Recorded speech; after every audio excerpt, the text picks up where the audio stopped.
A shot on Elo. Good! The Bulls win it! You know what time it is. The most amazing, sensational, dramatic. Oh, blocked by James! LeBron James with a rejection. Holy cow! Oh my God! I don't believe it! It just continues! My, oh my! You believe in miracles? Do you know what time it is? I wake up in the morning, I piss excellence.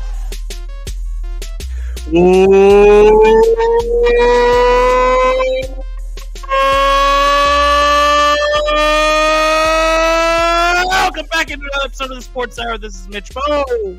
And this is Dallen. Welcome on in. It is so good to be here on this Wednesday night as the intro loops because we have a great show ahead. Our Super Bowl preview, jam-packed, getting you ready for the big game on Sunday. Not just previewing this Super Bowl matchup between Kansas City and Philadelphia, but also getting into some fun other Super Bowl talk, some drafts, some forgotten all-stars, Super Bowl editions.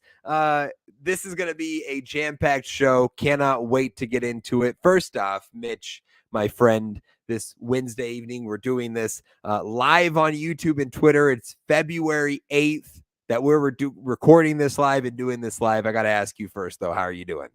I'm fantastic. Much better than I was last week. Yeah. Much better. Last week was a struggle, but yeah, had the flu game. As you remember, I had a very mediocre intro to the podcast, which Mitch just blew out of the water this week with an excellent return. You love to see it. Are you ready for the Super Bowl? Are you ready for the NFL season to come to an end? Because I'm kind of not. I don't know. I'm ready for the Super Bowl. I'm ready for the game itself. I don't want football to end, though. And, that first weekend without real football, we just had that this last weekend. It was, the first weekend since, August without real football.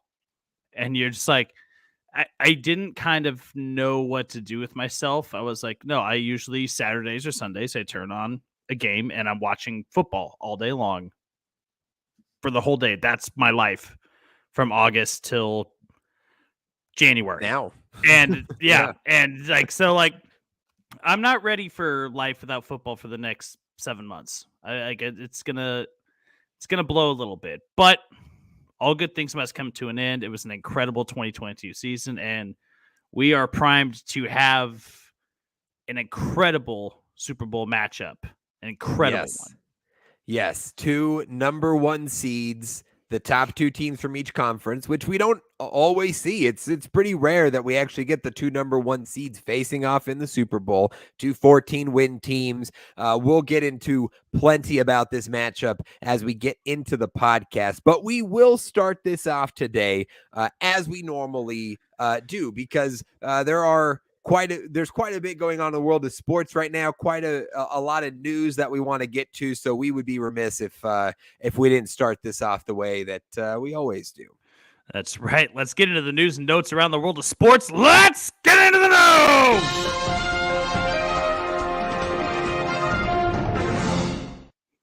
Yes, sir. The news today, and we will start, Mitch, in the NFL. With some coordinator hires. Last week, we talked in depth about the three head coach hires made by the Panthers, the Texans, and the Broncos, respectively. We are still waiting on the Colts. The Colts have said the Colts are still interviewing. Jim Irsay came with this big statement. They're taking plenty of time. They're interviewing guys for 12, 14 hours at a time. It's intensive.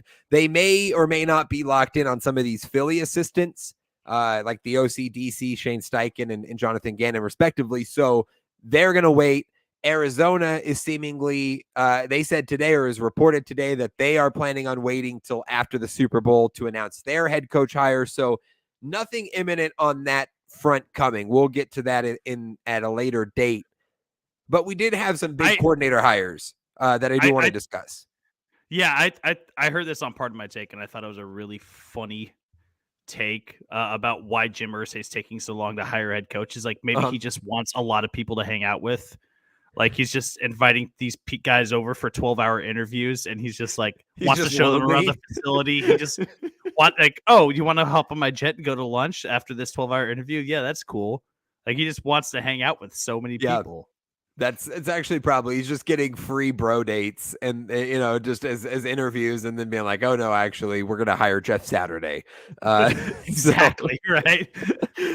Yeah, honestly, I wouldn't be shocked at this point. So we'll see how where those go. The finalists, just real quick on the Cincy thing, or sorry, on the Cardinals thing. Cardinals are seemingly between two finalists at this point: Mike Kafka, the offensive coordinator for the Giants, and Lou Anarumo, the defensive coordinator for the Bengals. Those seem to be the two finalists for the Arizona job. So we'll be interested to see. Keep that in mind as we head into next week. Probably one of those two names going to get that job. But let's dig into these coordinators, Mitch. 4 that I want to talk about. In fact, 4 defensive coordinators with some big time experience and some success. I want to react to these, but let's jump into this. Panthers hire former Broncos defensive coordinator Ejiro Evero. He was the DC last year with Nathaniel Hackett there in Denver. He was let go or allowed to move on when Sean Payton came in. He actually interviewed as a head coach for a number of places, including in Carolina, where he impressed. They're able to secure his efforts as their new defensive coordinator alongside Frank Reich.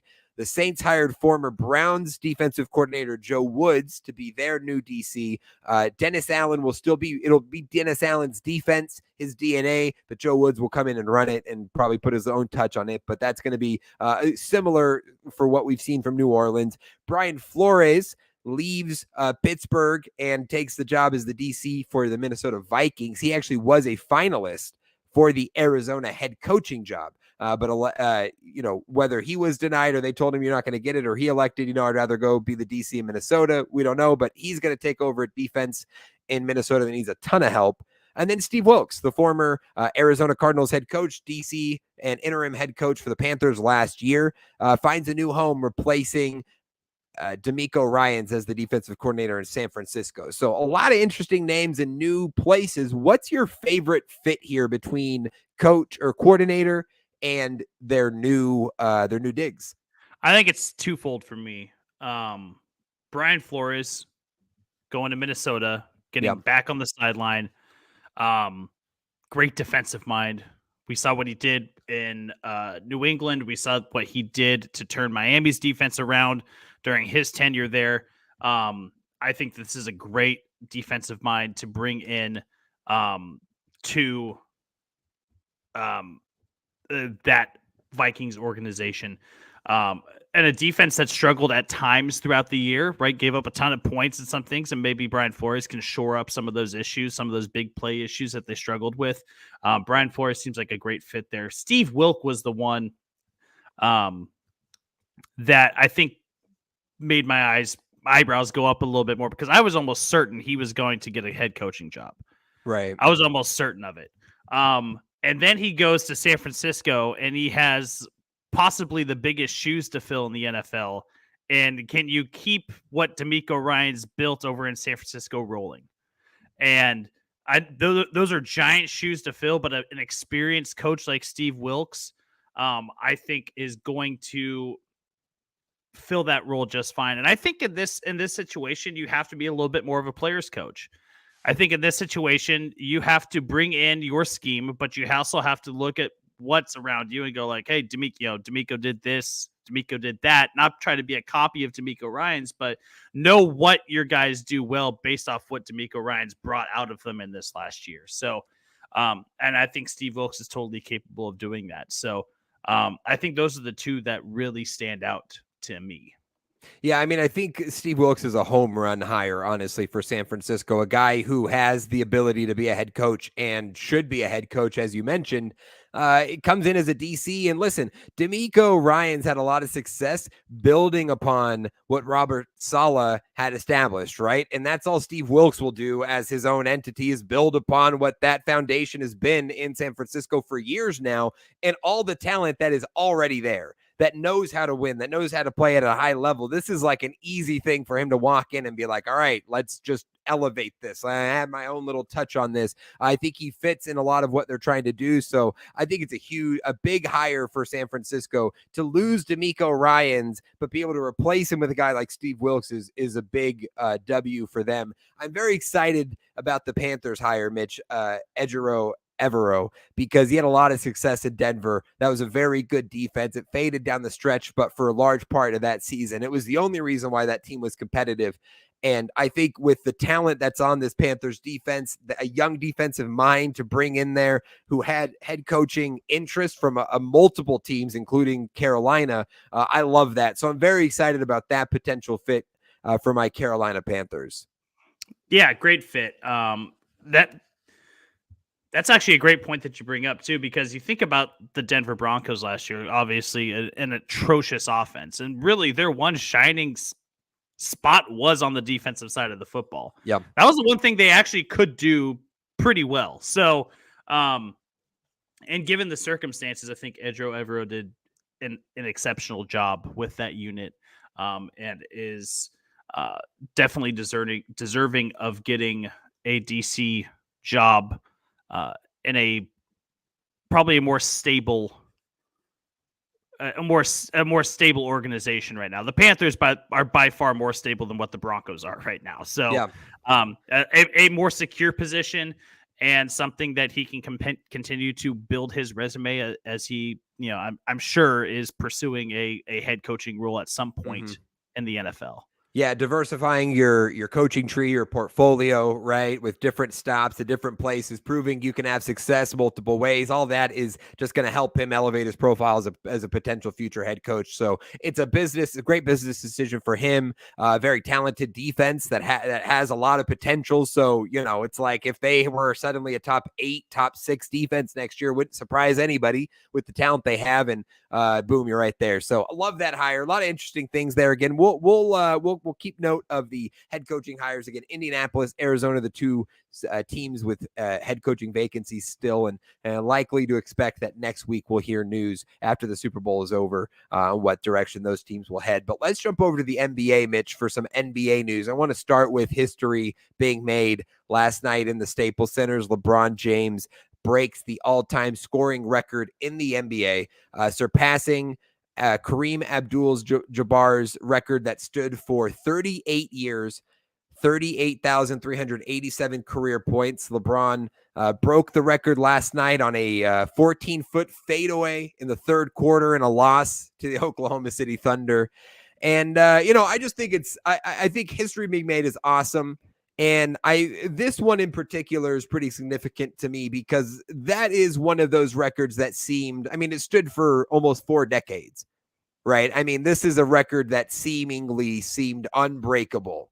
And obviously LeBron has done it, and he's done it for less years of playing time than Kareem had. And he will add on. He'll be the first to 40,000 for sure. He'll add on to this, and we'll probably think the same things to ourselves when he's done. That'll never be broken, and maybe it will or won't. But I think the significance of that is pretty awesome, and just a cool little moment in history. An insignificant game and an insignificant season for LeBron James in his career, but cool history being made last night. Yeah, I think what really helped propel him to this record was his longevity. He's been around for a long time. He's stayed healthy for the most part of his, for the vast majority of his career. And he's been available. And also, he's a great scorer. He's not the greatest scorer we've ever seen, but he is a great scorer.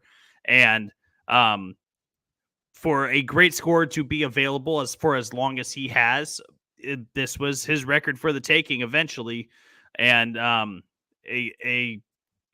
not a big LeBron James fan, to be honest with you, but I guess good for him. Kudos to him for getting the record done. Yeah, he's averaging 27 points a game for his career over 20 years. He at a certain point you're going to break that record, and will be interesting. I've already seen people say his record will be unbreakable, but the 3-point era that we live in and scoring proliferation, and we don't know where it'll end up decades from now. Don't say anything is unbreakable.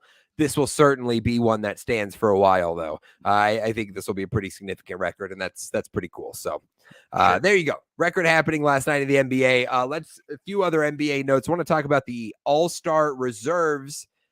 NBA All-Star Weekend taking place next week here in Salt Lake City. Festivities getting underway here soon. They're throwing banners up on buildings in downtown Salt Lake. It's happening here, and the reserves for the All-Star team were announced. We talked about the starters last week, but these are the full rosters. After the starters were announced, they are as follows.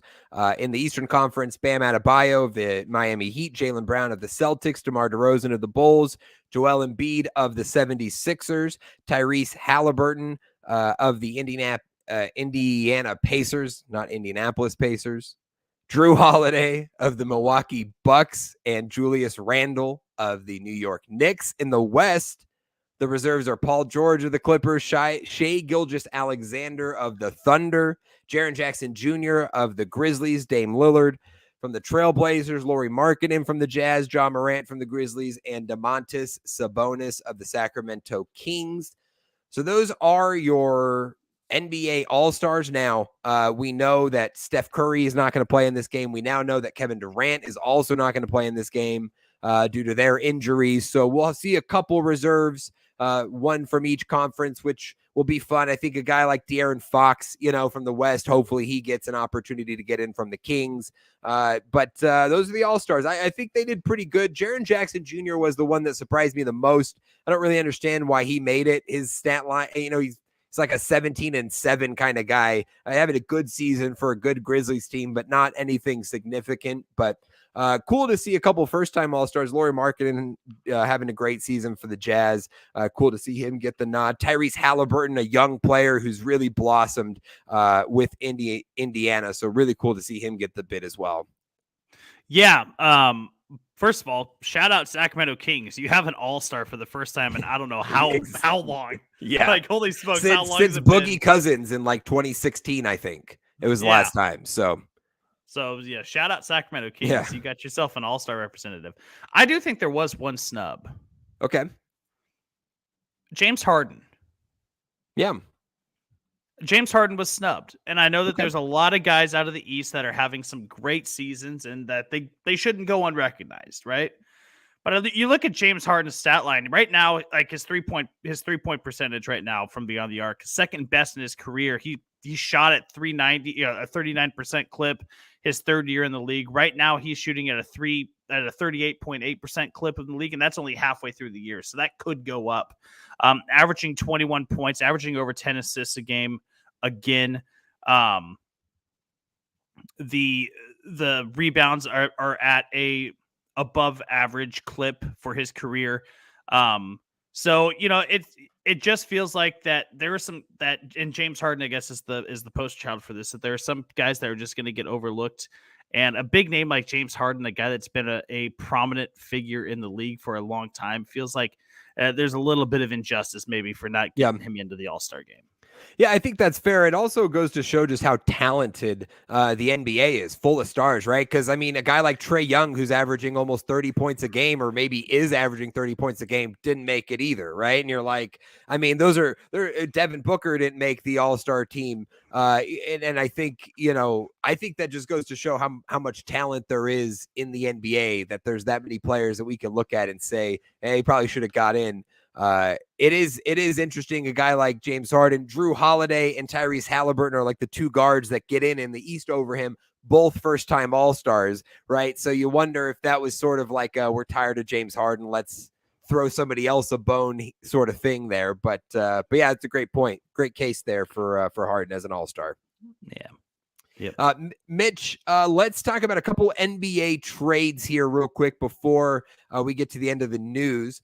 First one happening earlier, a few days ago. This is the Kyrie Irving trade. He requests a trade from the Brooklyn Nets. He's not happy there. The extension's not coming. He doesn't want to stay.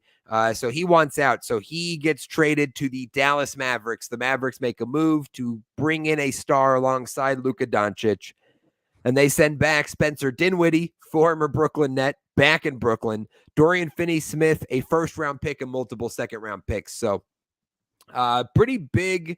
I think that's a decent-sized haul for Kyrie Irving, right? Spencer Dinwiddie is a very, very good player. He's not an all-star. He's above a role player. He's somewhere in that middle. I think that's a solid player. Dorian Finney-Smith was highly sought after in the trade market. There were a lot of teams interested in him as a 3-and-D wing. You get a first, and you get off Kyrie Irving, who has just been an absolute burden for you, Mitch. The Kevin Durant-Kyrie era was all but 74 games on the court. All we saw was 74 games of Kevin Durant and Kyrie Irving in Brooklyn. That is absurd. That's crazy. We saw less than a full season of them on the court together over those years that they spent in Brooklyn. It's crazy. An absolute failure, frankly, for the Brooklyn Nets in that attempt to make this happen. And they luckily found somebody willing to take on their problem and actually get a decent price for it. So good on Brooklyn for getting off Kyrie. I have some thoughts on Dallas, but I do want to get your thoughts here on this trade. If the city of Brooklyn, the borough of Brooklyn, the city of New York, I am jumping for joy because the cancer is gone.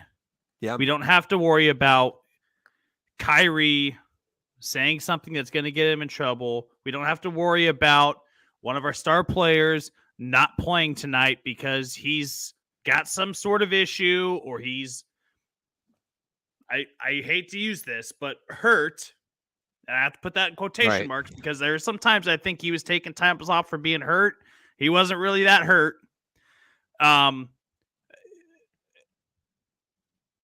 He would drive me nuts because it's like, you're getting paid millions of dollars to go play a game. Just get out there and play the game, will you? Get out there and play the game. He played just a tick over 50% of his total possible games he could have played in Brooklyn. Played just a tick over 50%. I believe it was 143 games he played actually in Brooklyn. And he could have had a possible almost 300, 280 something. So, I mean, his reliability, his availability is in question.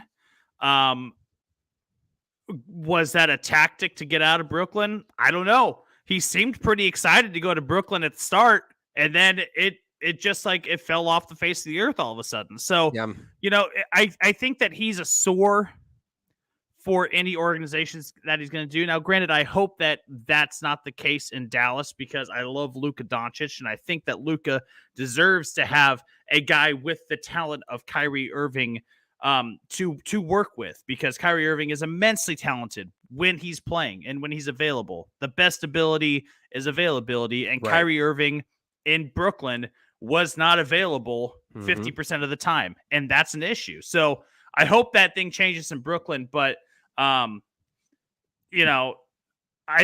as far as on paper standpoint, all of it makes sense. I think it's a good deal for both sides. But I think the Mavericks have a little bit of weight, a little bit of worry to carry about having a guy like Kyrie Irving trying to plug him into the starting lineup every night. Yeah, and it makes me question, why make the move then? Because you're right. I mean, that is the problem with Kyrie. He's great when he plays, but he doesn't play all the time. So is he going to be available for you when you need him? And if he's not, then why did you trade away assets and players for a guy that you can't rely on? Are you that desperate to make this thing work with Luka now that you need to make this move now? Was nothing else available? You couldn't use those resources for Fred VanVleet, right? And it's been less, obviously. You couldn't, and that wouldn't, he's not Kyrie, but I just wonder, is that price worth the headache of Kyrie Irving? Because as a player on the court, he is everything you want next to Luka Doncic. Another a ball handler, playmaker who can take the load off of Luka when you need him to, and allow Luka to have those spurts of take over the game in the playoffs when you need it. They have not had that, and Kyrie is that when he plays. So, it's curious. Again, we'll see. Perhaps it'll be better in Dallas, but Mitch, he was also very happy to go to Boston, and we know how that went. And he was very happy to play with LeBron James in Cleveland, and we know how that went, right? So it seems like it never goes the way Kyrie wants it to be. I am going to be hard-pressed to believe it's going to go great for him in Dallas. I don't know if you saw this, but it was, I forget if it was from the Washington Post or whatever, but it was basically a cut and copy article on Kyrie Irving, his statement on how excited he is to be in Boston, right, and how excited he is to be in Dallas. Yeah, like the same. Yeah. And it's like, and I mean, Boston fans, if you're a Boston Celtics fan, I mean, look, he said, and if you're a Dallas Mavericks fan, listen up, because he said the same thing when he went to Boston. He's very excited to be paired up with a guy like Luka Doncic. When he went to Boston, he was very excited to be paired up with Brad Stevens and see what they can do with this team. So there's a game being played, I think, that Kyrie is playing, and it's not cute anymore. Yeah. It's concerning from an organizational standpoint. Yeah. And listen, I believe he will be a free agent this summer. Now, obviously the idea behind Dallas trading with him is that they would intend to extend him and keep him and make him a part of this. But there also is a world where this blows up in their face and they cut bait, and you just traded all of that for nothing. So, it'll be an interesting situation to watch. We'll see how it affects Dallas down the stretch this season. But NBA trade deadline, always fun. The trade deadline will pass tomorrow. We do have one more trade that we want to discuss. This came just a few hours ago before we started recording, but a 3-team deal between the Lakers, the Timberwolves, and the Jazz. The Los Angeles Lakers are reuniting with D'Angelo Russell. D-Lo, ice in his veins, back in LA, alongside Malik Beasley and Jared Vanderbilt of the Utah Jazz. So Timberwolves sending D'Lo, Jazz sending Malik Beasley and Jared Vanderbilt to the Lakers. The Jazz are going to get Russell Westbrook in this trade, who they will then buy out. He will not play for the Jazz. He will not really be on the roster. They're going to buy him out, but he will go to Utah and be bought out of his contract. They also get Juan Toscano Anderson and Damian Jones from the Lakers, and a 2027 first-round pick from the Los Angeles Lakers that is a top 4 protected pick. So anything outside the top 4, it goes to Utah. The Timberwolves in this trade receive Mike Conley from the Utah Jazz, Nickeil Alexander-Walker from the Jazz, and 2 second-round picks, I think 1 from LA and 1 from Utah. So that's the trade for you. 3-team deal. D'Lo to LA, Russ to Utah, Mike Conley to Minnesota. And that's basically the bones of it. The big parts of this trade, Mitch, Minnesota getting off of D'Lo and bringing in Mike Conley, a veteran, a guy who's been around, has playoff experience, also a guy who was able to build rapport with Rudy Gobert in Utah, and they developed a nice pick and roll game, and Rudy has not been good with Minnesota this year, especially on offense. So bringing in an offensive player who complements your big-time guy you just traded everything for this offseason, very important. So smart move by Minnesota in that regard. For the Lakers, Mitch, they get off of Russ. That is just a win. I think D'Lo is actually a nice pickup here. D'Lo's been a nice player in the NBA. He hasn't maybe lived up to number 2 overall pick, certainly. He had an all-star season in Brooklyn, but he is a solid player who is going to add to this Lakers team, and Beasley and Vanderbilt are great depth pieces to a Lakers roster that desperately needs role players. This is a huge win for the Lakers. For the Jazz, I don't know why they did this. I don't know why they traded all those 3 players away for a 2027 Lakers pick when they already had 14 draft picks over the next 7 years. They now have 15.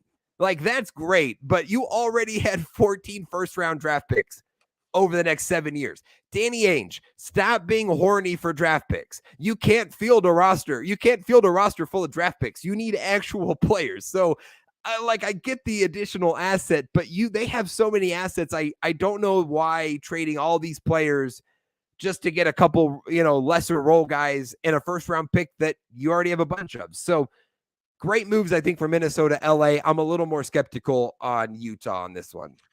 Yeah, I think that D'Angelo Russell is one of the most underappreciated players we've seen I love that. over the last decade. Mitch, ice in my veins, D'Lo. I was a fan when LA, dude. I'm with you. I think he's I agree. exceptionally. I think he's exceptionally under appreciated. However, in that same vein, we talked about. We had both mentioned how this was going to work with Russ and LeBron James both being kind of ball dominant guys, and D'Lo is a scorer first. Mm-hmm. I mean, he's a great passer, but like he does his assist numbers aren't impressive, Right? especially for a point guard. So so what's his role going to be? Is he going to have to learn how to dish the ball out a little bit more?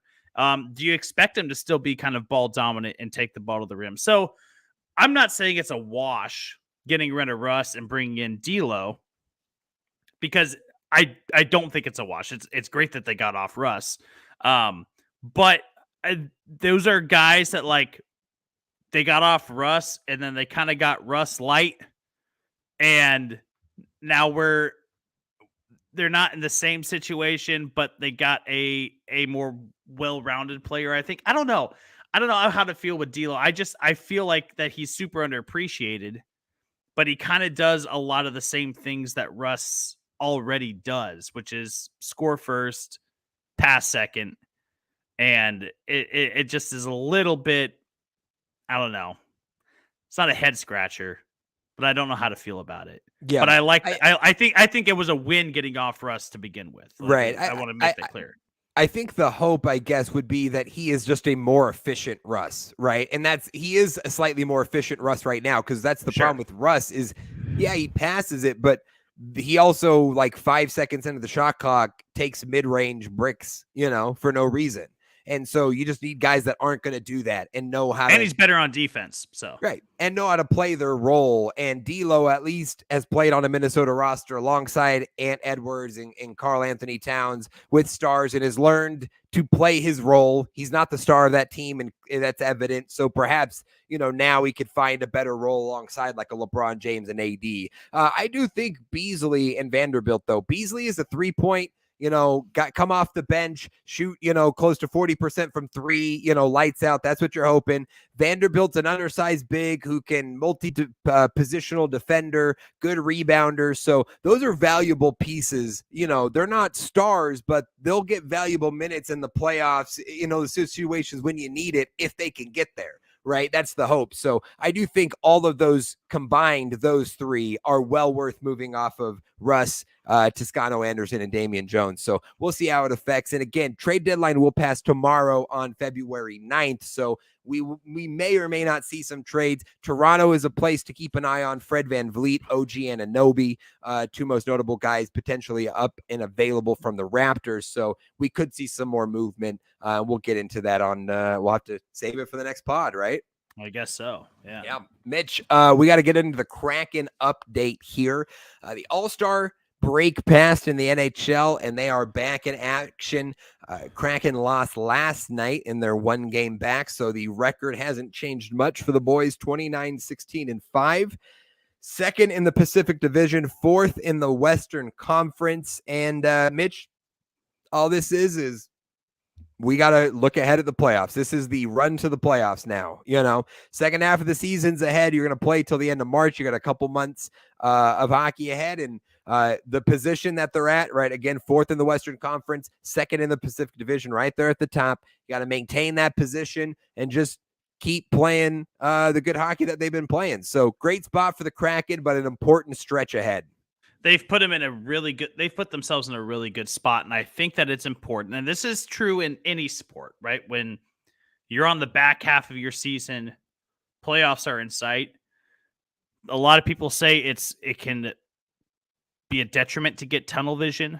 But as a team, you need to get tunnel vision. You got one spot in mind right now. You got playoff hockey.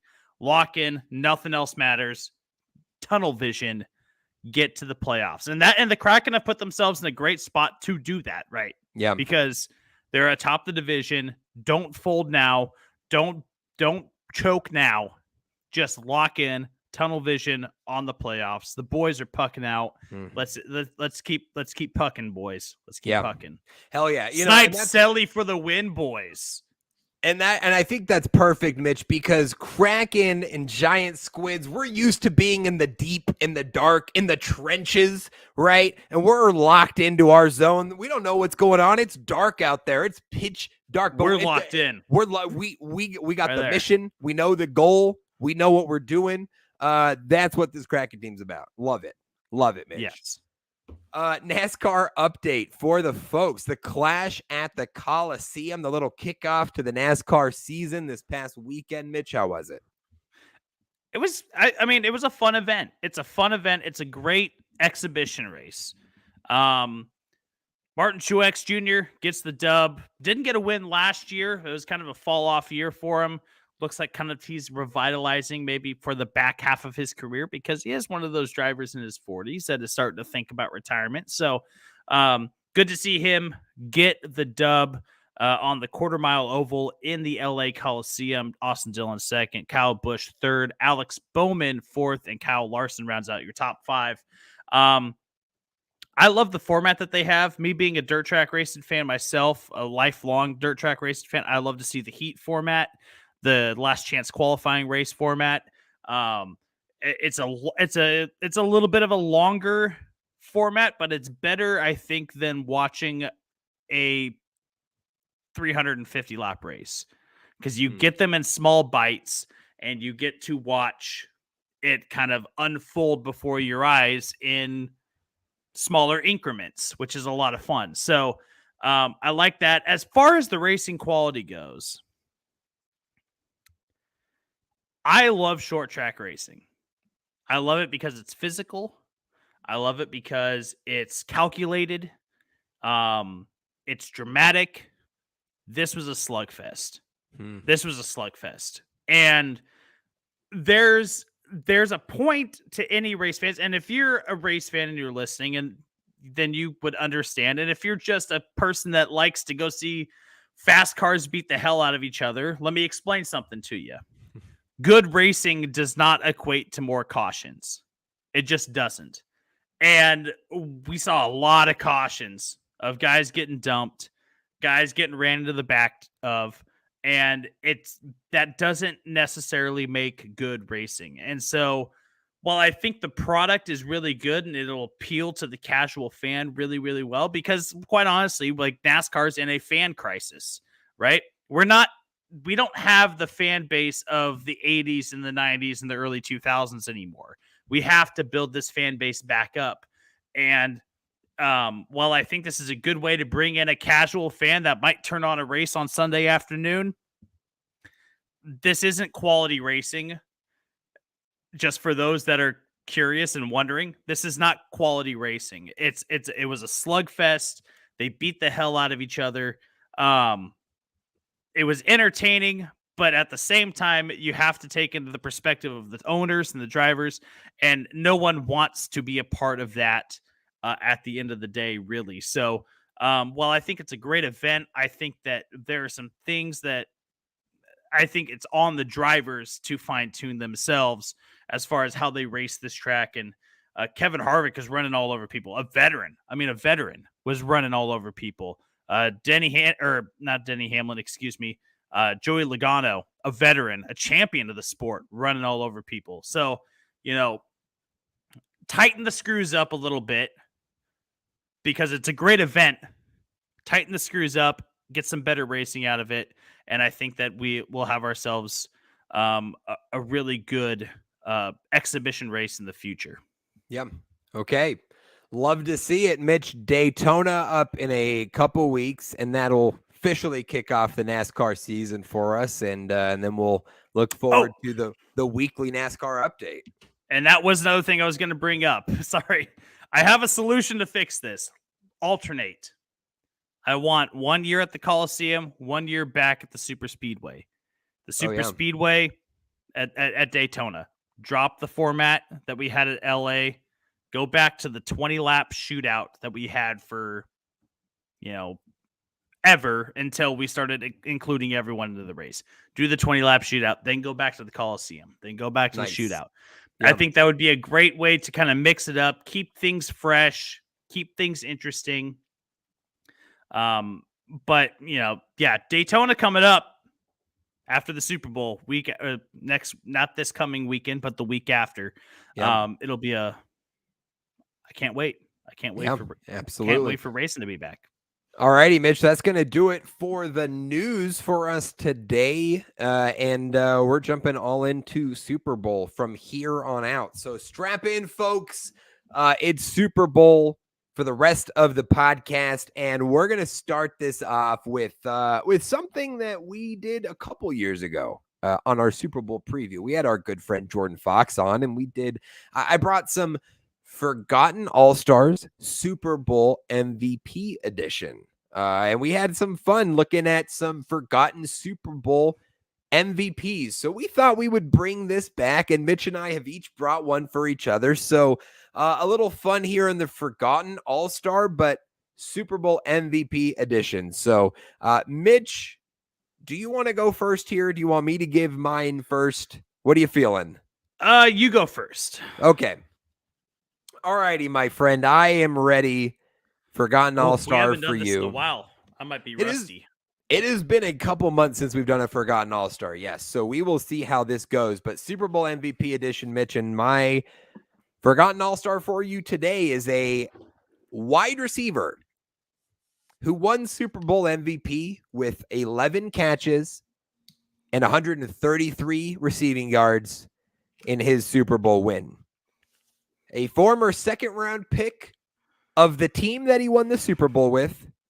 He had only 35 receptions for 454 yards and 4 touchdowns during the season that he won that Super Bowl MVP. He was also a career 2-time Super Bowl champ and is from the AFC. Those are your hints. I'll give you one little extra one to throw in there if we get a couple guesses. 3 guesses. Again, that's how we do the Forgotten All-Star. All right. But that's what I got for you. So the advantage to this is that we can just think back of who maybe Super Bowl MVP might have been. You can narrow down the list. It's not just all Pro Bowlers ever, Yes. Right. Yeah. It's a little easier than the normal Forgotten All-Star segments. Dadgummit. Okay, so 11 for 133, you said? Mm-hmm. Won the Super Bowl.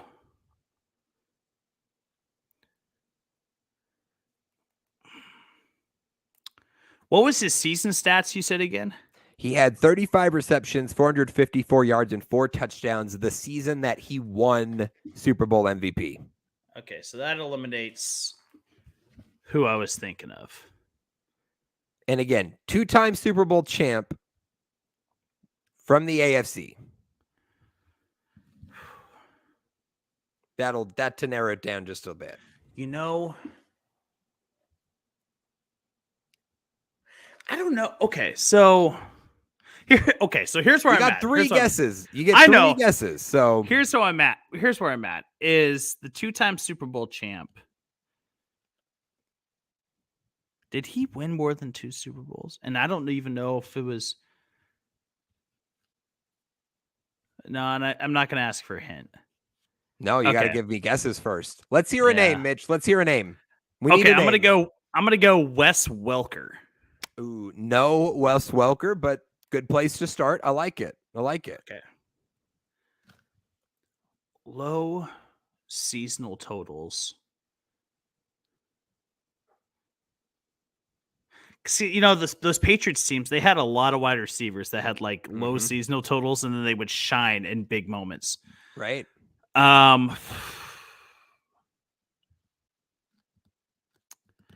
Who was the guy? Oh, damn. I could see him now. White guy. Tall white guy. Played for the Jets, too. Fuck, I can't remember his name. It's blanking on me.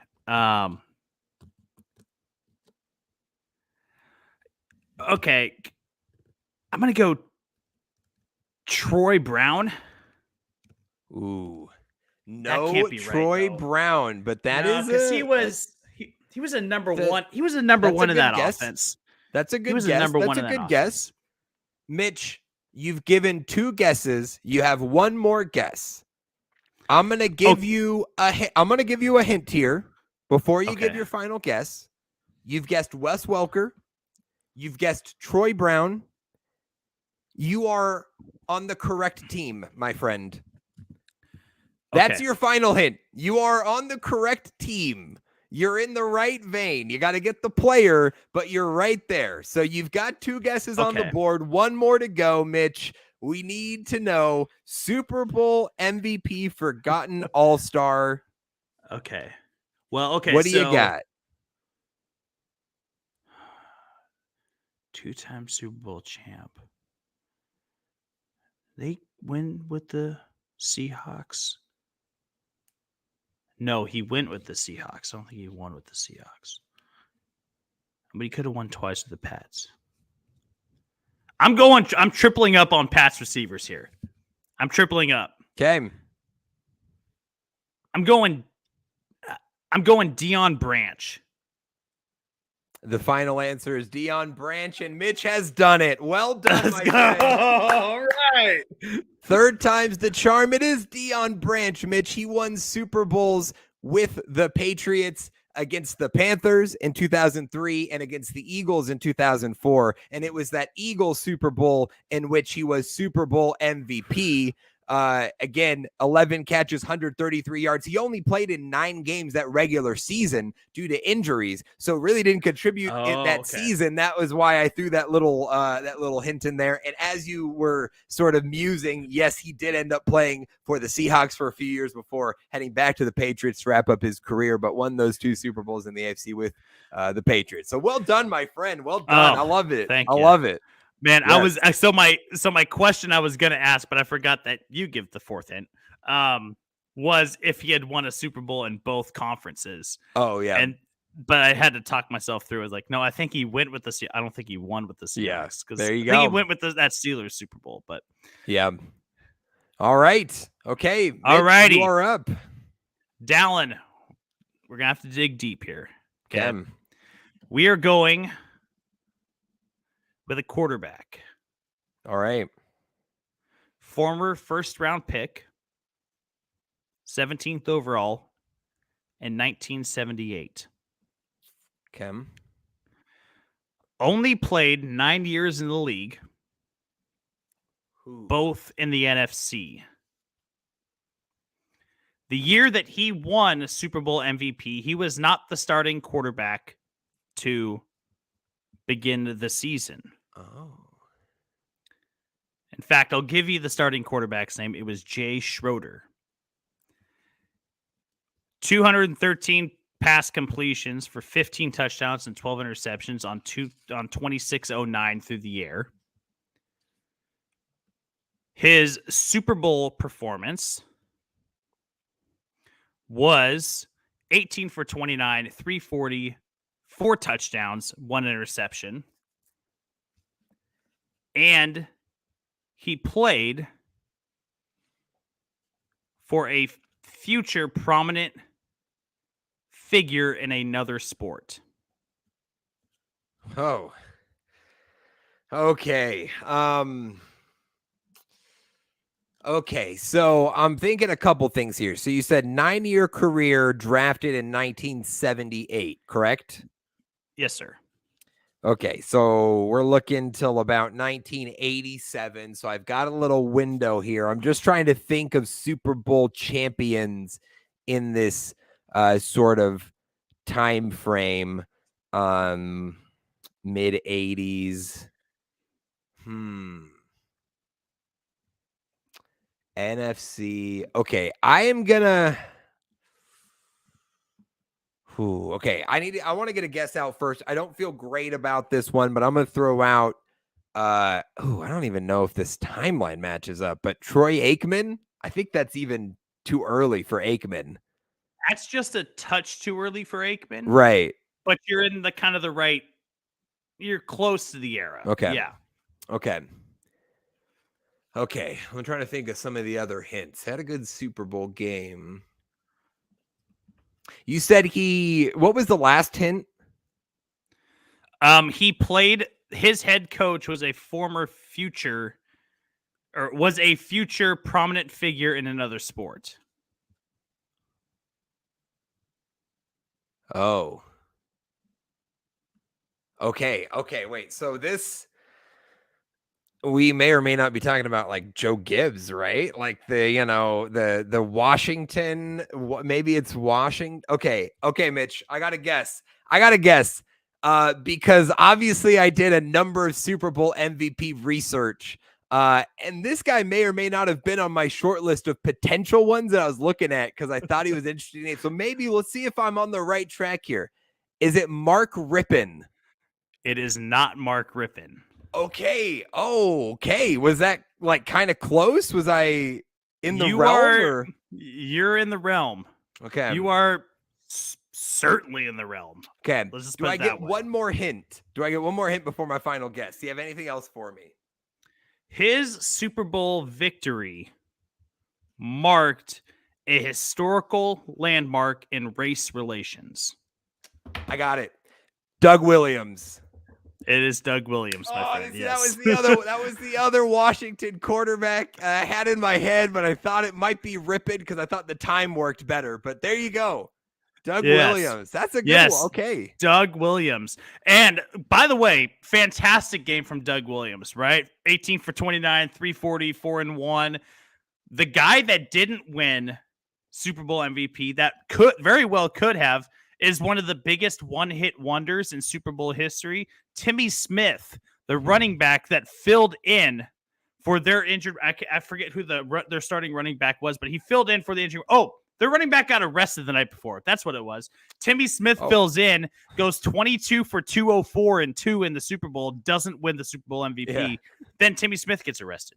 So wow. But Doug Williams, yes, he was the first African-American quarterback to win a Super Bowl. And was kind of a journeyman story in his very short career. But yes, Doug Williams was the forgotten Super Bowl MVP. I love it. That was good stuff, Mitch. That was awesome. I loved that forgotten Super Bowl MVP. I knew if you didn't get in the first two, the third, I was like, man, I got nothing better other than just say like, hey, we have to acknowledge this. Here's the hint. And yes. Yeah. But well, it worked out. We both got the forgotten Super Bowl MVPs. Love to see it, Mitch. Let's move on. Before we hit the mid-roll, we do want to talk Super Bowl prop bets. Mitch loves the prop bets. He's going to break down some of the favorite Super Bowl prop bets. We talk about this every year on the podcast, but these are the little one-off little quirky things that you could bet on in the game. So you're not talking just, yardage over, Travis Kelce over under 87.5 receiving yards sort of thing. We're talking like what color the Gatorade is going to be, how long the national anthem is, that sort of stuff. So we love talking about these every year. Mitch, break down some of these Super Bowl prop bets for this upcoming Sunday. I do want to start off with some football related ones. So let's start off with opening kickoff to be a touchback. And we're going to do this all based off FanDuel Sportsbook. Okay. So opening kickoff to be a touchback right now, yes, is at minus 160, no at plus 128. Ooh. I think I'd take minus 160 here. It seems pretty certain that this is going to be, especially if the Chiefs are kicking back off first. Harrison Butker, big leg, going to be a touchback. Which kicker will have the most kicking points? I think this is kind of a fun one. Harrison Butker at minus 124, Jake Elliott at minus 102. I'm taking Jake Elliott in this one. I like Jake Elliott at minus 102 to have the most kicking points here. I'd agree with you there. I think the Eagles are going to have some spots where they're going to have to get some big field goals. Harrison Butker might be on the end of some touchdowns, but I like Jake Elliott to get that one. Total punts over 6.5, or the line set at 6.5 right now. Over at minus 150, under at plus 116. I'm taking under. I'm taking under on the punts at plus 6.5. Well, actually, and this is total punts. So I Yeah, may I'd not say even under. touch this one. Yeah, and I wouldn't touch punts. I mean, that's just you're I a wouldn't even maniac. touch this. I wouldn't even touch this punts. thinking I wouldn't Super even Bowl touch these punts, punts. but hey, I guess if you got But $5, here's a fun one that we could actually talk about a little bit here is Super Bowl MVP. Ken. Right now, the favorites, obviously, Patrick Mahomes, Jalen Hurts, right? Mhm. Mahomes plus 130, Jalen Hurts at plus 140. And they're the far and away favorites. In fact, the next closest one is Travis Kelce at plus 1,200. Yeah. I'm going to go a little bit further down the list, though, and I'm going to take Hassan Reddick plus 3,500 Ooh, yeah. to be the Super Bowl MVP. I think that this guy's had an incredible year, incredible pass rusher. Dallen, you Panthers should be absolutely ashamed you let this guy go. I like Hassan Reddick to be a Super Bowl MVP candidate. I think that's a solid bet as far as taking a defensive player. A little risky to take a defensive player, but Sure. maybe you put 20, 40 bucks on Hassan Reddick plus 3,500. You might walk away with a good payday. Yeah, I like that one, Mitch, especially because I think of a Chris Jones, and Chris Jones is obviously a great defensive player, but he's not going to get the kind of gaudy numbers to win a Super Bowl MVP like an edge rusher would, like a Reddick who could come if he comes off the edge with 2 sacks and a forced fumble. You know what I mean? He's going to have a very strong case. And Chris Jones, as great as he is and as impactful as he could be, he's probably not hitting numbers like that. Honestly, though, Mitch, I think Travis Kelce is a good bet there at plus 1,200 because Kelce is the target for Mahomes. If he racks up 12 catches, 172 tuds, I mean, he could have a very good case for Super Bowl MVP. So I would actually kind of lean Travis Kelce on that one, considering he's the 3rd highest player and he's plus 1,200. I like that bet too as well, and I think that's probably the right one. I'm just taking. I'm going a little bit out on a limb. Yeah, but I think that your Kelce pick is actually the right one. I think that's a very good one. Now we're going to get into what the gambling world calls exotic props, and this is the fun ones with the national anthem and the Gatorade and everything. So right now, national anthem, the over under set on 124 and a half seconds. Yeah, just over 2 minutes. Just over 2 minutes. I'm taking the over. Wait, I got it. Wait, Chris Stapleton singing the national anthem, I believe. I was looking it up right now to make sure I knew who was going to be singing, but it is Chris Stapleton, who, by the way, this podcast is a big fan of Chris Stapleton. We are my pro Chris Stapleton podcast here, so that'll be excellent. My favorite vocalist right now, my favorite voice, possibly of all time. But he has a really good way of keeping things extremely entertaining and succinct. Mm-hmm. So I'm going to go under here by just a shade. I'm going to take the under at 124 and a half. I would agree with you because he'll hit the notes. He'll let it play when it needs to play, but he won't overstay his welcome. He's not doing the big overzealous performance here. So I like the under here. It. Coin toss. Both set at plus 100. I mean, tails never fails. Yeah, I think I'm going to go tails too. Yeah. That's probably the least exciting exotic prop that we have. Halftime show props. Over or under 8.5 songs. Oh, I'd have to look in how many they've done before, typically. I feel like seems kind of a lot, but I feel like 6 to 7 is usually the money zone for them, for 5 to 7. Yeah, but then they'll do 20 seconds of one song, they'll just do a chorus, and then are they counting that? It's a medley. If that's the case, then maybe it's 8. I'm gonna say over. I'll go over. Rihanna's got a lot of hits. She'll do a lot. I'm gonna say over. She does. I think I'm gonna go under, but and just because 8.5 seems like a lot to me. It does. It does seem like a big number. That's for sure. Gatorade bath, Dallen. Gatorade bath, and this is the last exotic prop that we have here. Right now, the favorite, yellow or green at 165, orange at plus 300, blue at plus 400, red, pink plus 450, clear or water at plus 750, purple at plus 750, and then no Gatorade bath at plus 1,200. Oh. Which seems not likely at all. So, I think I'm going blue at plus 400. I like blue Okay. at plus 400. I think now a lot of people want to take the color of the team that's playing, but I think that blue is, I mean, it's one of the superior Gatorade flavors anyway. True. Might as well take blue at plus 400 here. That is fair, Mitch. I'm going to go with orange, which was like what, plus 320? Plus 300. 300. Plus 300. That is what the Chiefs dumped on Andy Reid in their last Super Bowl win. So maybe that's a tease for you, but that's why I'm going orange. Okay. I like it. Did a little research on that one. How you like that? I like it. I love it. Prop bets are all about research. Exotic props, especially, all about research. You have to know what's going on historically, with the weird shit that no one else pays attention to, and I love it. So, if you're feeling ballsy, put down an exotic prop bet. I love it. There you go. That's great stuff, Mitch. We always love those. It's always fun to look at those little prop bets and the little quirky things about the Super Bowl that we love. And we'll get into more of this on the other side. We'll hit our mid-roll here and take a quick break to take a couple minutes.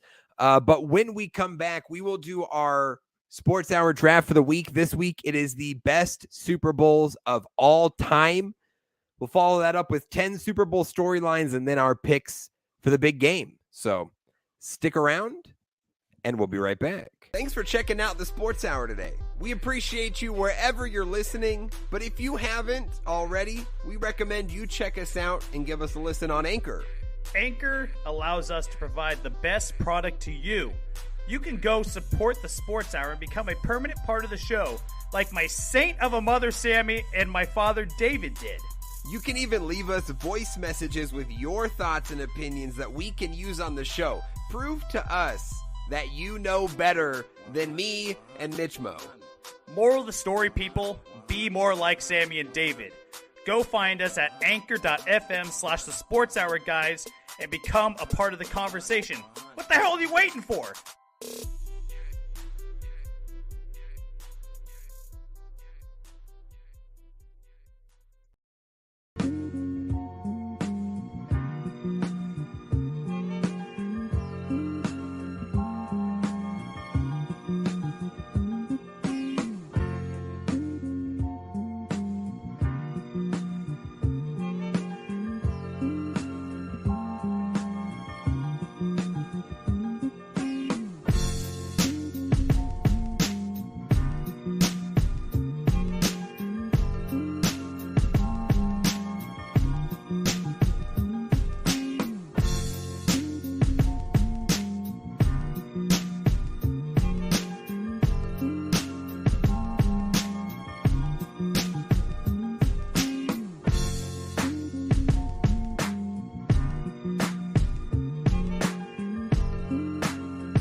Checking out the Sports Hour today. We appreciate you wherever you're listening, but if you haven't already, we recommend you check us out and give us a listen on Anchor.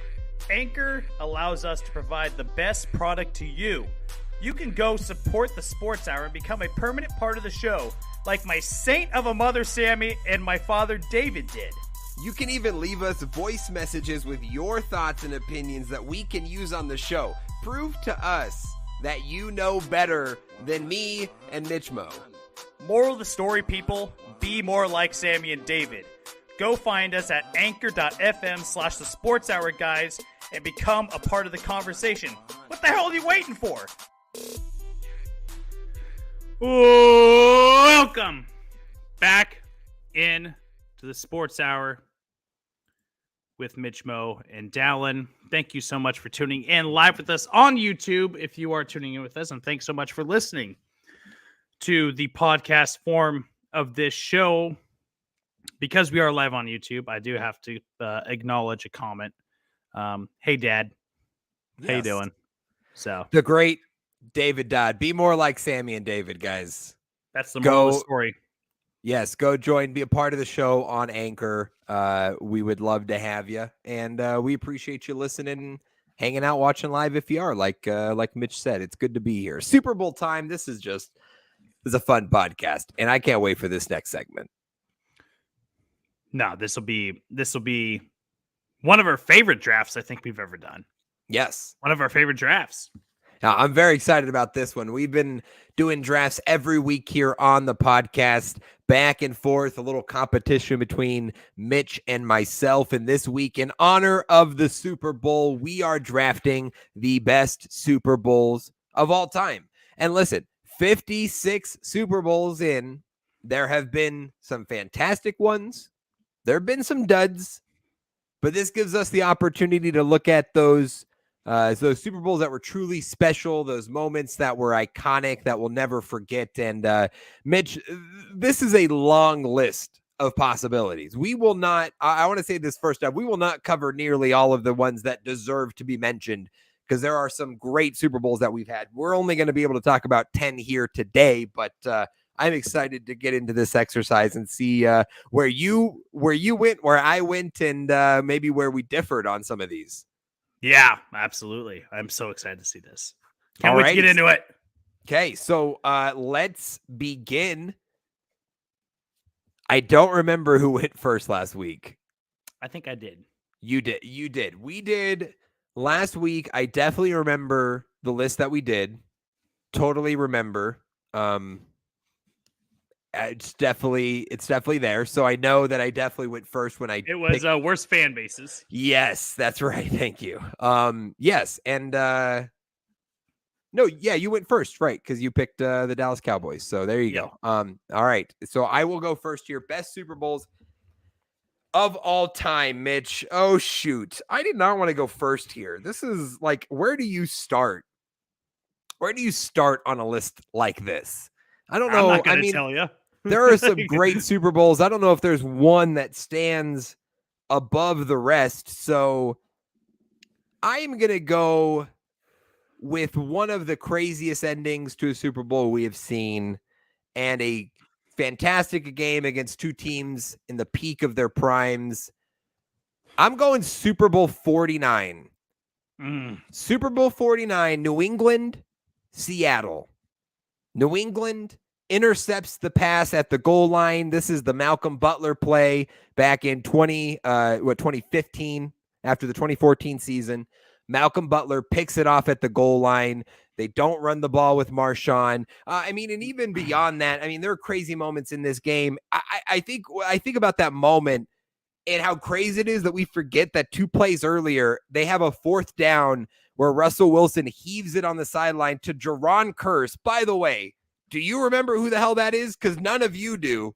He did literally nothing in his career, but goes up for the ball. It bobbles. It bounces off his body like twice, and he still comes down and catches it on 4th down, game-winning drive, like Super Bowl's over if you don't catch it. That's just an incredible play, but it doesn't matter because 2 plays later, Malcolm Butler seals the game. So that's just an incredible game. And again, the Seahawks at the top, that was their peak of the Seahawks and Tom Brady and the Patriots, what they were. That's just great matchup there. I think I'll go that one at number 1. That's a great pick. And everyone's going to still continue to ask the question, why didn't you just give the ball to Marshawn? Yes. Just give the ball to Marshawn and the game's sealed. Yep. Great pick at number 1. Man, this is tough. I think what I'm going to do is for my number 1 pick, I'm going Super Bowl 42. Oh, yep. Okay. Giants, Pats. Yeah. That was the other one, Mitch. That was the other one I was debating about, honestly. That was the one I just felt like I don't know if I could pass up. So that's a good call. The helmet. The close game, 18-0 Pats coming into the game, wild card Giants coming into the game. Eli Manning against Tom Brady. The pick seems clear. Somehow the Giants keep it very, very close. They keep it close all game. You have the helmet catch with David Tyree in the middle of the field. Eli inexplicably escaping that pass and throwing that ball down to David Tyree for the helmet catch. And then the corner route to Plaxico Burress for a game-winning touchdown. Just an exceptional Super Bowl. Super Bowl 40. I love that. Number 1 overall pick for me. Okay. Yeah, I'm on board with that one. Makes sense. Back to back here, though. Back to back here. And you know what? I'm going a different route. I'm going Super Bowl 1. Oh. I'm going Super Bowl. And you want to know why? It wasn't a good game. It was a 35 game, right? Packers blew them out. But you know what? It was the beginning of a tradition. It was the beginning of the greatest tradition in sports, which is the Super Bowl. And I think that if Super Bowl 1 were left off this list in any sort of capacity, it would be a tragedy that Super Bowl 1 was left off. The beginning of a great American tradition, Super Bowl 1 going on my list. Okay. Yeah, that's fair, Mitch. And honestly, I'm going to be happy to let you pick that one. It was not on my list, but I respect for the history. It's monumental, right? The first AFL NFL championship, right? That now is birthed into this amazing thing that we know today. It's awesome. So yeah. Love it, Mitch. Love it. All right. I am back up here. This is tough. I'm trying to avoid just only picking Patriots Super Bowls. And it's hard because the Patriots have been in a lot of them. And most of the times, actually, basically every Super Bowl they've been in has been incredibly entertaining. So they don't play in duds. That's for sure. But I am going to go with my second pick in a different direction. I'm not going to pick the Patriots. I'm going Super Bowl 43. Pittsburgh and Arizona. Steelers 27, Cardinals 23. This is James Harrison's 99-yard interception return, right? This is Big Ben to Santonio Holmes in the corner. And I think that catch in particular, Mitch, that moment with Santonio Holmes, that catch, I don't know if it's you. I'd be curious if our listeners feel the same way. I don't think about that catch as one of those all-time great catches. And then you watch it back and you think about the waning seconds of the Super Bowl, game on the line. You're making an acrobatic catch like that. And never mind the throw by Big Ben, who puts it literally the only place that his guy could get it in the back of the end zone and still be able to keep the feet down. It is like a perfect play at the perfect moment. It really is incredible. And I think that's a super underrated Super Bowl. So I'm going Super Bowl 43. I like that. I like that a lot. And a lot of people forget that play came on the heels of Larry Fitzgerald's 62-yard touchdown run to give the Cardinals the lead late in the game. A lot of people forget, the Cardinals had this one locked up and Big Ben and the Steelers drove down the field. He makes the incredible throw. Santonio Holmes makes the incredible catch. By the way, Santonio Holmes, another candidate for Super Bowl, forgotten Super Bowl MVP there. Another good one. But it was, absolutely an all-time Super Bowl moment that I feel like is maybe just a hair underlooked. Yep. And a hair underrated. And I like that pick a lot. Okay. I love it, Mitch. I'm going to go here back to back. I got another pick. So I'm going to secure this one. We haven't talked about it yet. It's obviously on this list, so I'll get it out of the way. 28-3. I'm going Super Bowl 51, New England 34, Atlanta 28 in overtime. New England comes back from down 28-3, the first overtime in Super Bowl history, the greatest collapse, the greatest comeback, whatever you want to call it. That game, the game itself until the fourth quarter was not very good, right? Because Atlanta's blowing them out. And then the third quarter, it's 28-9, and you're like, okay, New England maybe making it interesting. The fourth quarter on was incredible watching, it happen and knowing they're going to do this. They're going to pull this off, and we're just watching it happen. The rest of the game maybe wasn't great, but still, just an incredible Super Bowl, an incredible moment. So I'll go for it. I'll go number 3 here. It was the greatest comeback in Super Bowl history. It'll be hard to top that one, down 25 in the third quarter. It's going to be hard to top that one, unless we forget the incredible catch by Julian Edelman. Incredible catch. Speaking of incredible catches, absolutely. I mean, that was I don't know if it was luck. I don't know if he actually knew what he was doing the entire way down, but damn it, was it incredible. And lest we'd be remiss to not mention the Julian Edelman catch when talking about Super Bowl 51. So that's a great pick at number 3. That's a great pick at number 3. Okay, you're back up. I am. I'm going to go with Super Bowl 3. I'm going to go with Super Bowl 3. Okay. New York Jets, Baltimore Colts. There was a lot of talk about, is the NFL the superior league? Is the AFL the inferior league? Broadway Joe Namath came into that game and went, I guarantee a Super Bowl victory. Joe Namath, not a great career, by the way, but probably one of the greatest characters, most charismatic people we've ever seen in NFL history, comes in and says, I guarantee a victory in this upcoming Super Bowl. And damn it, he went out and delivered. Of course, there's the old myth that he sold his soul to the devil for a Super Bowl victory. And of course, I don't know if there's any truth to that or not, but the fact that a quarterback can go out, guarantee victory, then go out and deliver makes it a great game in itself. It was 16-7. It wasn't a high scoring affair, but the story and the mythology behind Super Bowl 3 makes it one of the greatest Super Bowls of all time in my mind. So I have to go Super Bowl 3 here at number 3. Okay. Yeah, I think that's fair. Listen, certainly, as you said, one of the most important Super Bowls in terms of what it meant. Obviously, the infamous Joe Namath at this point, that moment is iconic, one of the most iconic moments in NFL history, guaranteeing the Super Bowl and then pulling it off. And as you said, with the AFL, NFL sort of competition there, what that meant for the flip of the coin there, I think that's, I like that. I like that. Yeah. Yeah, definitely. Okay. I think I'm going to go. So my 4th pick. Yeah. Mm-hmm. Now you've got so far, Mitch has got Super Bowl 42, which is Giants over the perfect Patriots team, Super Bowl 1 and Super Bowl 3. Yeah. So I went history there for a little bit.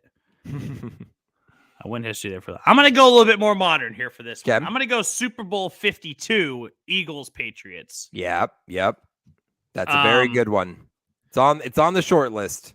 Yeah, I mean, the Philly special play, Nick Foles, the story of him coming in and leading that team to a Super Bowl victory as a backup quarterback. This is where kind of the mythology of Big Dick Nick came into fruition. It was just an incredible story, a great team, a great game. It was really just who outthought who in that game on the field and on the sideline. I think it's one of the greatest Super Bowls ever played. So I have to go Super Bowl 52, Eagles Pats. Yeah, I think that's completely fair, Mitch. I think the second highest scoring Super Bowl ever, I believe it would be probably only behind Niners Chargers, right? The Steve Young 49 points, because that one was pretty high, probably pretty close. But I mean, 41-33, so a high scoring affair. I mean, and Tom Brady in a loss threw for like 400 plus yards in the Super Bowl. I mean, just the numbers in that game are crazy, and the story of Nick Foles and that Eagles team is an incredible one. So yeah, that one was on my short list for sure. I'm glad you picked it. I'm glad they got in there. Right. Love that. All right, I'm up, Mitch. I got my final 2 picks here in our best Super Bowls of all time. So far, my top 3, Super Bowl 49, that's Patriots over Seahawks. Super Bowl 43, Steelers over Cardinals. And Super Bowl 51, Patriots over Falcons. I'm going to go back a bit on my 4th pick here, Mitch.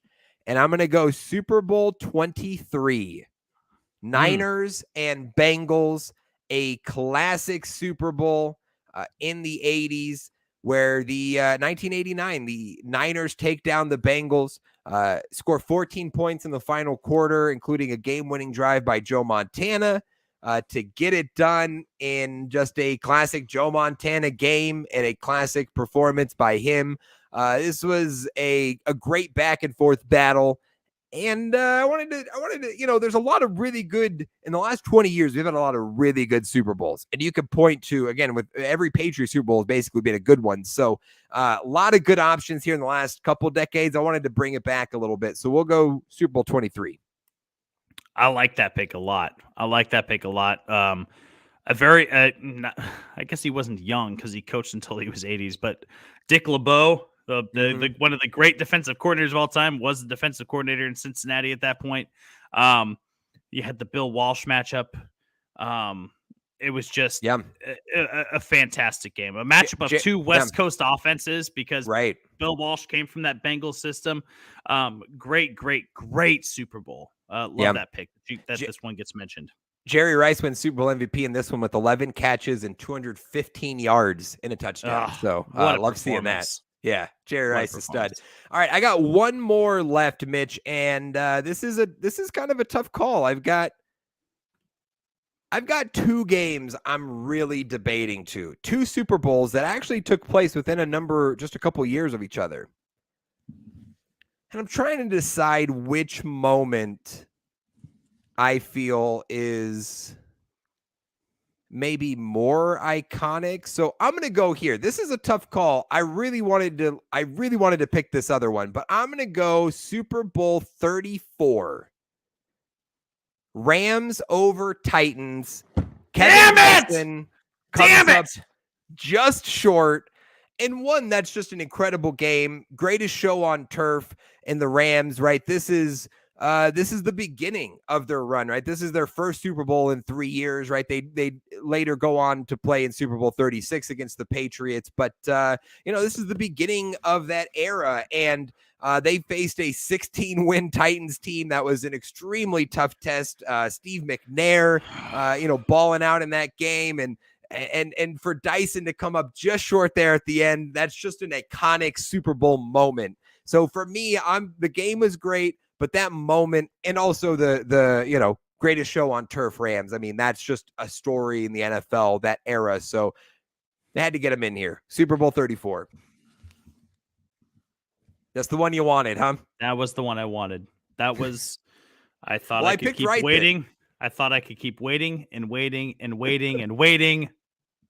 There it went. I trusted my gut. That's and I went great with the pick. One. That's a great pick. That is a great pick. Yeah. Man. All right. Yeah, I mean, just Andre Dyson coming up just short was just heartbreaking. Crazy. Well, okay, so now that one's out, I'm between two. Both have iconic moments. Yeah.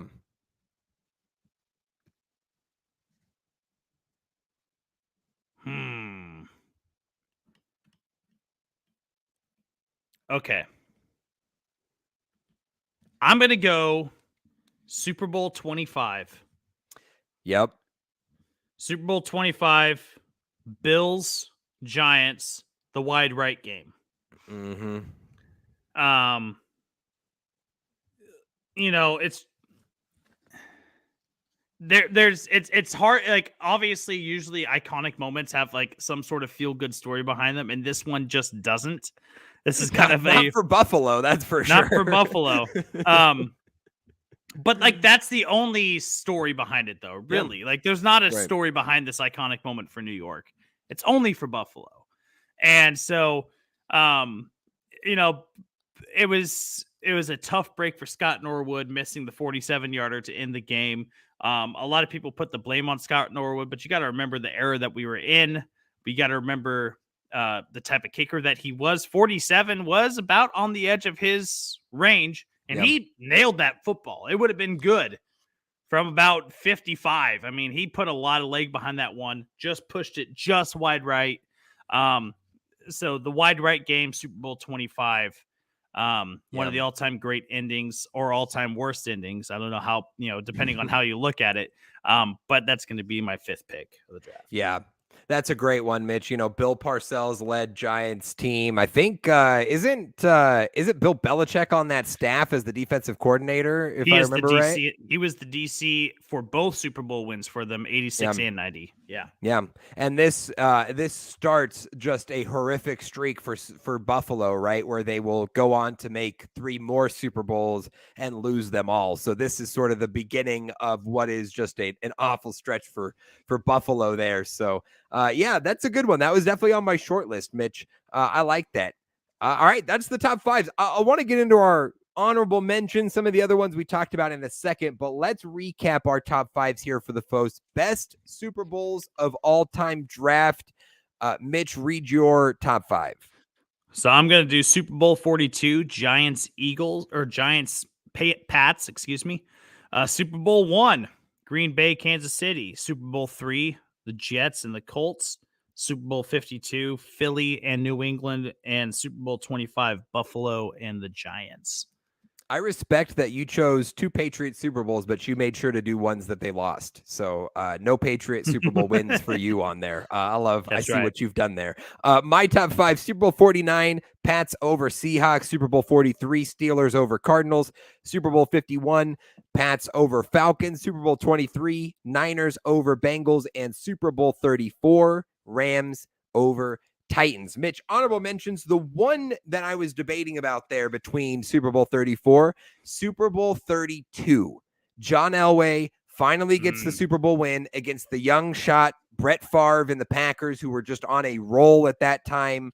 And the great game, the iconic play where he, first you got Terrell Davis, who is having migraines and blindness issues during the Super Bowl, can't see, still goes and wins Super Bowl MVP, right?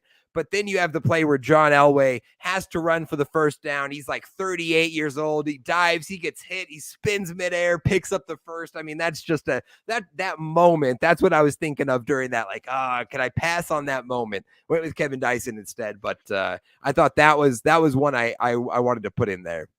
Yeah, I mean, the one that I was debating on the 5th pick between that and Super Bowl 5 was Super Bowl 47, Ravens Niners. The Harbaugh Bowl. That's underrated Bowl. That's really a good Super Bowl.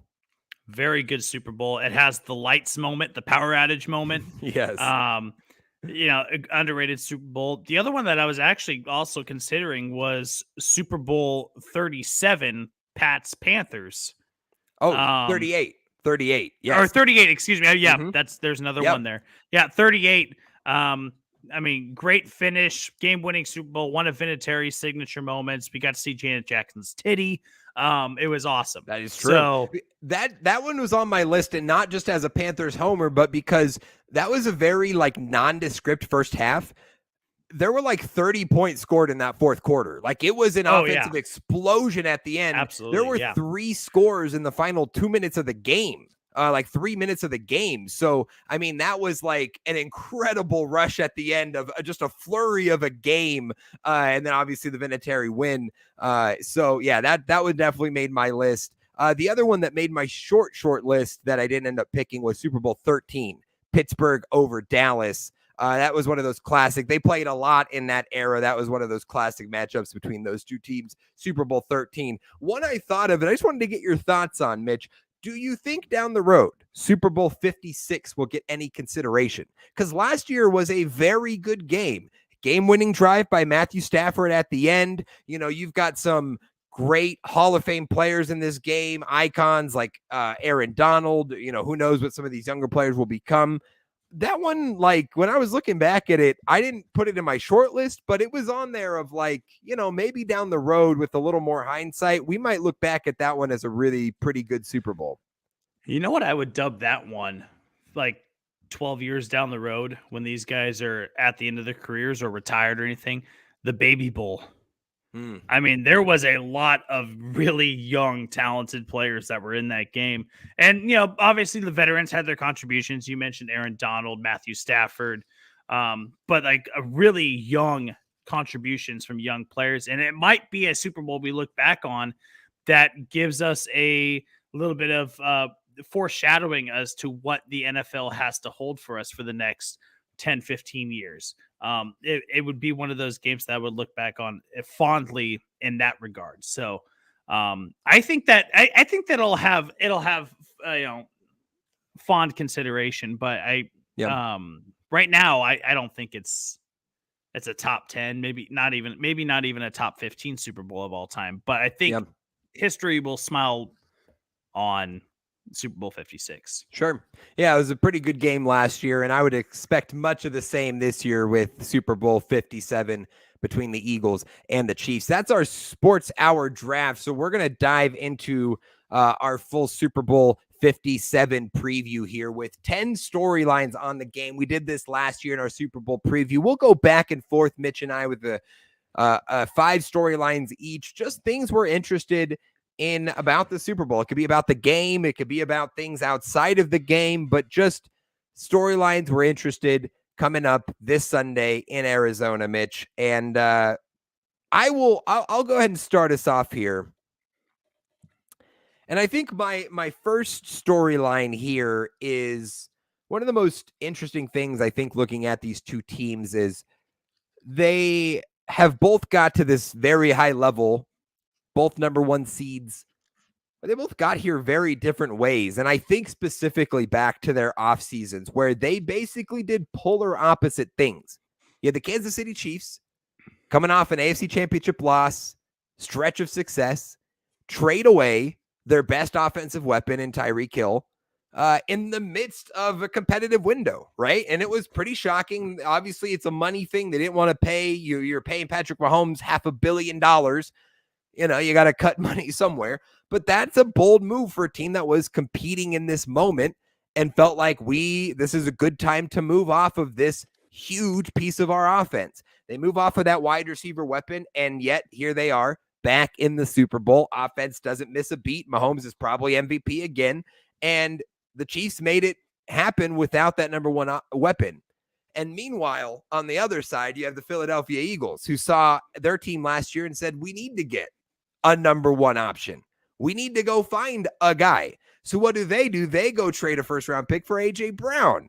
And they go call the Titans, and they get an asset there at wide receiver to elevate their team. And look what it's done for that offense. It's led them to the Super Bowl today. And I just find that juxtaposition really interesting. Now, obviously, these are teams that are built very differently at different stages of development, right? You have Patrick Mahomes, who's a well-established quarterback, MVP. He's got the mega deal. He is the guy. So team building wise, you're in a different spot than you were with Jalen Hurts, where last offseason we were still debating whether he was the guy moving forward. Should they look somewhere else still? Can you really, this was a trial year in a lot of ways to see, could he elevate his play with the weapons around him? And he did.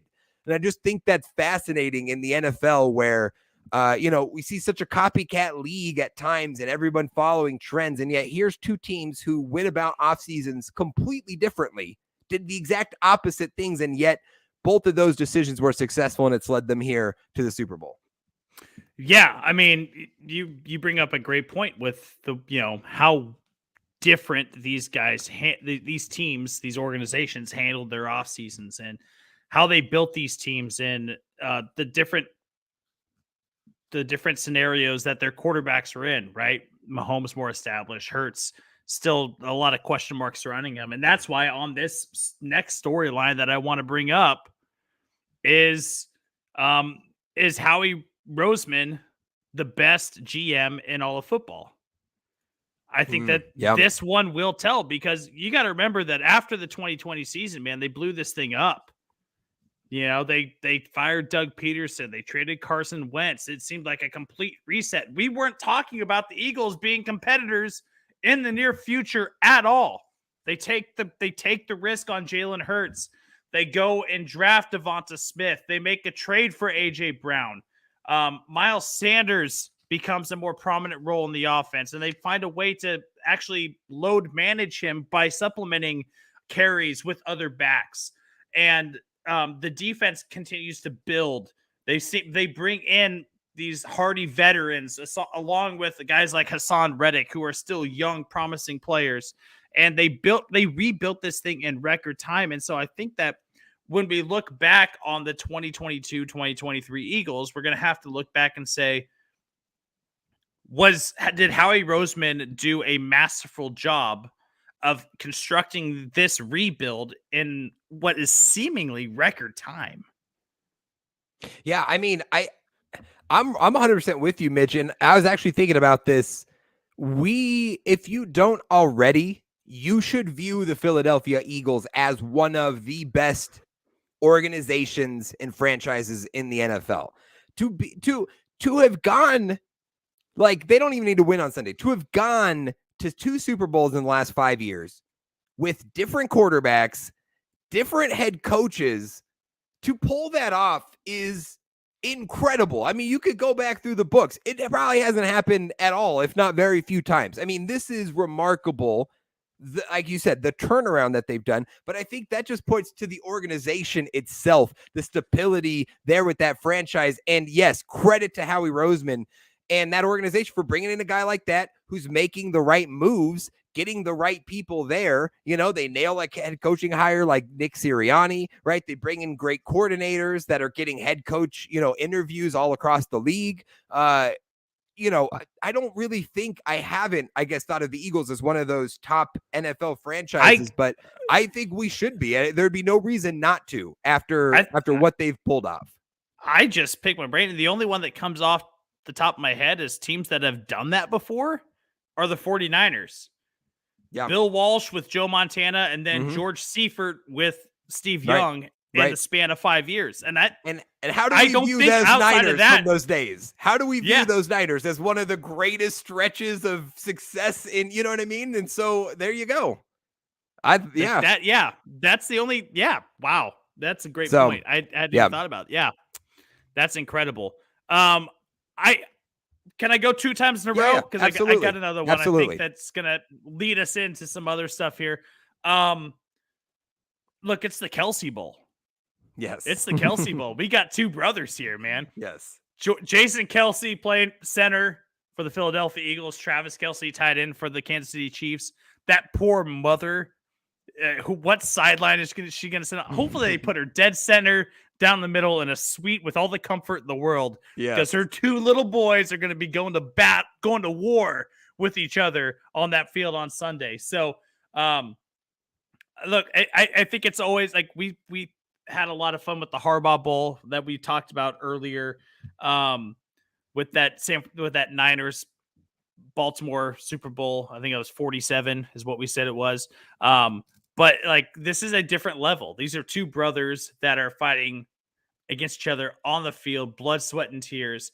2 brothers that do, by the way, have an awesome podcast together. By the way, I don't know if you've ever heard it. It's a great podcast. Go give it a listen. I see clips of it. I haven't listened to the full podcast, but I've seen clips of it. They do a pretty good job. And the NFL script writers did them well, right? They start this podcast this year, right? This year they start this podcast, and then at the end of the season, oh, look at us, we're in the Super Bowl. That's some great marketing for your podcast there. Love to see it, right? Yeah, it's fantastic. And so I think that clearly, I mean, that might be low-hanging fruit, but I think is clearly one of the big storylines of the Super Bowl is the brotherly matchup between the Kelsey brothers.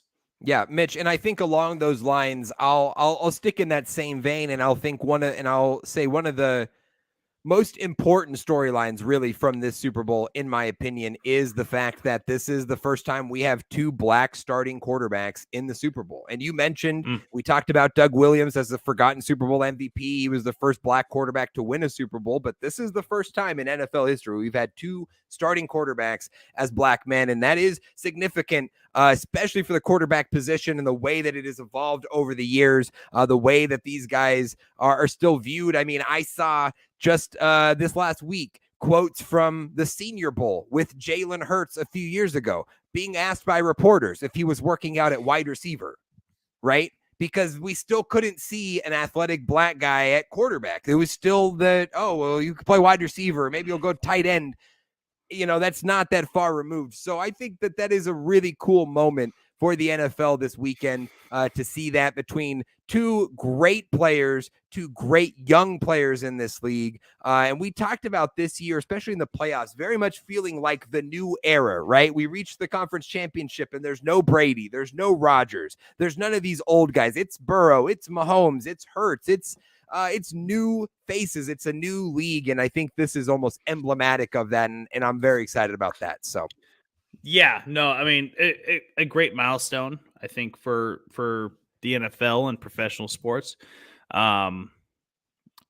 Surprised that it hasn't happened before already, Yeah, but it's where exactly. but that's where we're at. So That's what happens when you have a lot of Tom Brady. So yeah, I guess so. Yeah, Tom Brady screwed it all up. exactly. Tom Brady screwed it all up. Look, I think that there is another storyline here that, talking about talent. Is Nick Sirianni really primed to be a Super Bowl winning head coach? A lot of people have said that he has ridden great talent throughout this entire year, and that may be true to some extent. And I think that's true for any head coach's, any Sure. head coach, is you have to have great talent on your team to get to a Super Bowl, right? But for people to suggest that Nick Sirianni is here only because of the talent on the field, I think is a little bit disrespectful to Nick Sirianni, and I think what he has done on schemes on both sides of the ball, what he's been able to, the leadership that he's brought to that team. He's a little bit of an awkward guy, but you know what? A lot of the great coaches are awkward guys, right? Look, have you ever seen a Bill Belichick press conference? I mean, guy's just awkward. He doesn't want to talk to anyone. And I think that fits just great in the NFL because he's all about business. And I think that Nick Sirianni has a great opportunity to prove to the rest of the world and the rest of the sports world that he is deserving of being in this position as a potential Super Bowl winning head coach. I love that. It's a big stage for Nick Sirianni, right? In his first Super Bowl as a young head coach, but he's a guy that's brought a lot of energy. You see him on the sidelines getting hyped, and you could tell this team is locked in with him. And this will be a challenge. This will be a test, and it will be interesting to see how he handles that, especially juxtaposed to the other side and an experienced guy like Andy Reid, who has been to Super Bowls, has won one. That pressure is going to be off him in a lot of ways, right, this time around, and especially compared to Nick Sirianni. So I think that's a great point there. Mitch, I think one of the biggest on the field things I'm most interested in this game is ultimately, I think a lot of this game is going to come down to Kansas City's playmakers. And can they make plays, right? We know Patrick Mahomes. We know what he's capable of. But we've also seen him have to carry the load in a Super Bowl, and it was awful. Now, that was in large part because of a porous offensive line against that Buccaneers team, but still, Mahomes needs help. Guys just can't do it by themselves. And we talked about them moving off of Tyreek Hill. Despite that, Mitch, this team was number one in offensive DVOA. They were number one in offense, according to PFF. They had the number one scoring offense of the league, averaging 29.2 points per game. And they had the number two passing PFF grade. They're number one in basically every passing stat because of Mahomes. This team was prolific in the passing offense with whoever it needed to be. Marquez Valdez-Scantling, obviously Travis Kelce is a huge part of this. Juju Smith-Schuster, Mecole Hardman when he was healthy, Justin Watson. I mean, they were throwing out random guys in the AFC Championship game because of health, but no matter who they've thrown out there this season, it has worked. But can that happen again this week? Can you pull that off again? When you don't have a Tyreek Hill that you can rely on, when you only have a Travis Kelce you rely on, and if the Eagles can figure out a way to shut him down and say, you got to beat us with somebody else, will those guys step up? Are they ready for the occasion? That's going to matter, right? Because Mahomes can make the plays. He can buy the time. He can put the throws on the money, but these guys got to make plays, and that is a clear disadvantage for the Chiefs in this one. Obviously, Philly is stacked with playmakers on offense, but it is the weakness for the Chiefs. They trust Mahomes to overcome all, and obviously that's going to be a big storyline heading into this game. Yeah, I mean, I think that we've been given plenty of evidence that Patrick Mahomes can be just fine without the big playmakers, and that he can turn really anyone into a playmaker, right? With his arm, his talent, his ability to direct traffic and when he's on the run. But I think that you bring up a good point that none of these guys are proven the way that Tyreek Hill is proven, as far as making a big play goes, and that this is going to be a huge test to see if they can still stay on top of that hill without a guy like Tyreek Hill, a true number one if you will, in that offense, because I don't think they really have that right now. I think that they have a lot of good number twos. They don't have a great number one like Tyreek Hill. So I think you bring up a good point with that.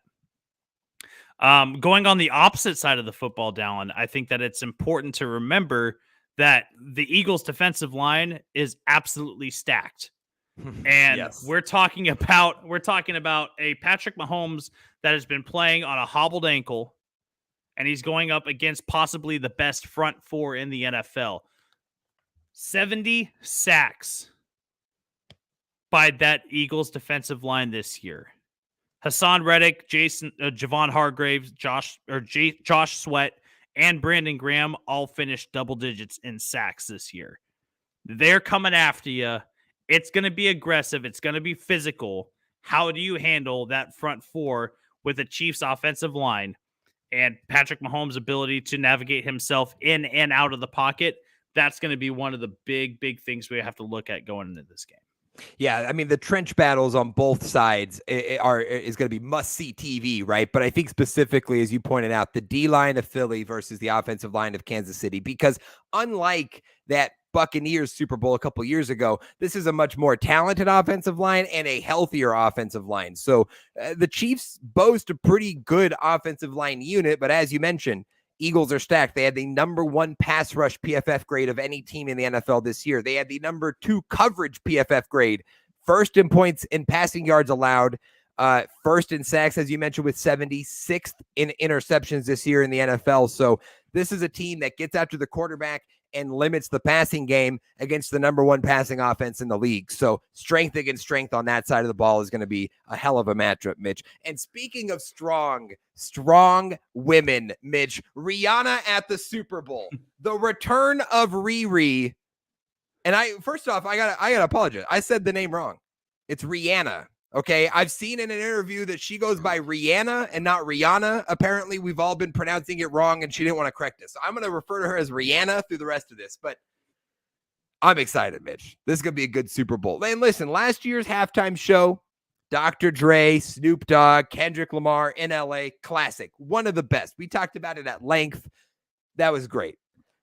Rihanna is going to be awesome. Okay, it might not be that, but it's going to be awesome. I got 3 things I want to see, Mitch. I got 3 songs I need from Rihanna. Let me know in the comments if you're watching this live, if you're listening to later, let me know if I missed any. But these are the 3 songs I need from Riri on Sunday. I need Disturbia. Okay? I need Disturbia. You know that one. Mm-hmm. Bum, bum, be-dum, bum, Bum, bum, le, bum, bum. I mean, come on. We're just all rocking. We're bobbing at halftime. I'm eating my wings. I'm loving it. Okay. Speaking of that, don't stop the music. Please don't stop the music. Bow, bow, bow. Yeah. Okay. These are all this is like high school Dallen being like, yeah, this is the songs I wanted. Oh, and then a classic. This is a slower one. Maybe this is like the emotional, we get the spotlights on her little ballad, but the song Stay by Rihanna is a beautiful ballad. Rihanna doesn't get enough credit for how good of a singer she is. She's a great pop star. She makes the hits. She makes the dance music. It's fun. That song Stay is an incredible Rihanna track, incredible vocals. So I need a little intimate moment with Rihanna on stage singing that. That'll be awesome. Those are the 3 songs I need. I will, however, if I hear Ponder Replay or if I hear Bitch Better Have My Money, I'm losing my shit. I'm like, those are icing on the cake. I probably won't get those, so I understand. But if I hear any of those, I'm ready to go. So you sound pretty hyped for Rihanna. By the way, I think she needs to go by Rihanna now. We talked Rihanna about the Kelsey or Rihanna. I think she needs to go by Rihanna still. Okay. And I'll tell you why, because the Kelsey brothers, their name isn't actually pronounced Kelsey. Oh. It's Kels. It's Kels. It's Kels. Huh. Their dad, when he was I think he believes a police officer, they would call him Kelsey, and he never bothered to correct anyone. So he just let it go, and now they've been known as the Kelsey family, when really their actual pronunciation of their name has been Kels this entire time. That and is it's crazy. worked out for them. So I think that I think that Rihanna just needs to stick with Rihanna and just go, Okay. hey, look, this is what people know me as. It's Rihanna, but people know me as Rihanna. I'm going to go with that. I think that she just needs to ride with that one because it's worked out for her. Okay. It's worked out for her. That's She's fair. one of the biggest musical stars in the world. I think that she needs to just spread with that. Do you have a collab that you would like to see, like a special? Oh, yes. Yeah, this is someone another come thing. out. A special I have one. surprise guest. And Rihanna has a lot of hits with a lot of different people. The one, listen, I think I've got two. The one that's most likely, I'm gonna say, is Jay-Z. Okay. Yeah. Beyonce's already played. Jay-Z's got, and they've got, you could do Run This Town. You could do a lot of stuff with this town tonight. You could do a lot with Jay-Z and Rihanna. So that one's more likely, but I would love to see Drake. She's got some hits with Drake over the years, and obviously Drake is huge. So, I mean, to have a special guest star of Drake at the Super Bowl would be awesome, but I'll say Jay-Z would be the more likely one. What do you got? I mean, Eminem is up there. Yeah. Love the Way You Lie. Yeah. T.I. is up there. Oh, yeah. Live Your Life. Live Your Life. That's a classic. Yeah. Yeah. I mean, those are kind of the ones that I was thinking of, but I like it. I like the Jay-Z one. I think Jay-Z appeals more than any of those other ones. He's a big name. He's a very big name. Yeah. Yeah. I think Jay-Z or Eminem would play really, really well at the Super Bowl for sure. Right. Sure. And Drake actually would. Drake would too, because he's a modern act and everything. Yeah. So keep in mind, Jay-Z signed like Rihanna, I think helped her a lot in her career coming up. So there's also obviously outside of the collaboration side, there's a lot of business ties and familiar ties with those two. So would make sense. So that'll be fun. Rihanna at the Super Bowl, Mitch. I am excited. And the first Apple Music Super Bowl, right? This is the first time. This is a new deal. Apple Music will curate, sponsor the Super Bowl halftime show, and that will be different. They think they've done pretty good. We'll see how the show itself is, but good artist the first time around with Rihanna. We'll see how it continues. Yeah. It'll be fantastic. One more storyline. Yes. One more storyline. I'm gonna go with something that's been sticking to my craw recently. I'm going to go with, this is the most pressure the NFL officiating crew has ever been under than right now. And with all the scrutiny that we've seen NFL officiating go through over the last year, over the last couple years, we have legitimately the two best teams in the NFL right now in a game. And I think if there's a time to not screw this up, it's right now. Do not screw this up. I don't even care if the game takes 30 minutes longer because you have to get a call right. Make sure you get the call right. And I understand and this is why I like human officiating and not robotic officiating or anything like that, like what they're proposing at MLB baseball, is because officiating is human error, right? And it gives us something to talk about at the end of the day. However, they have to get this one right. Yeah.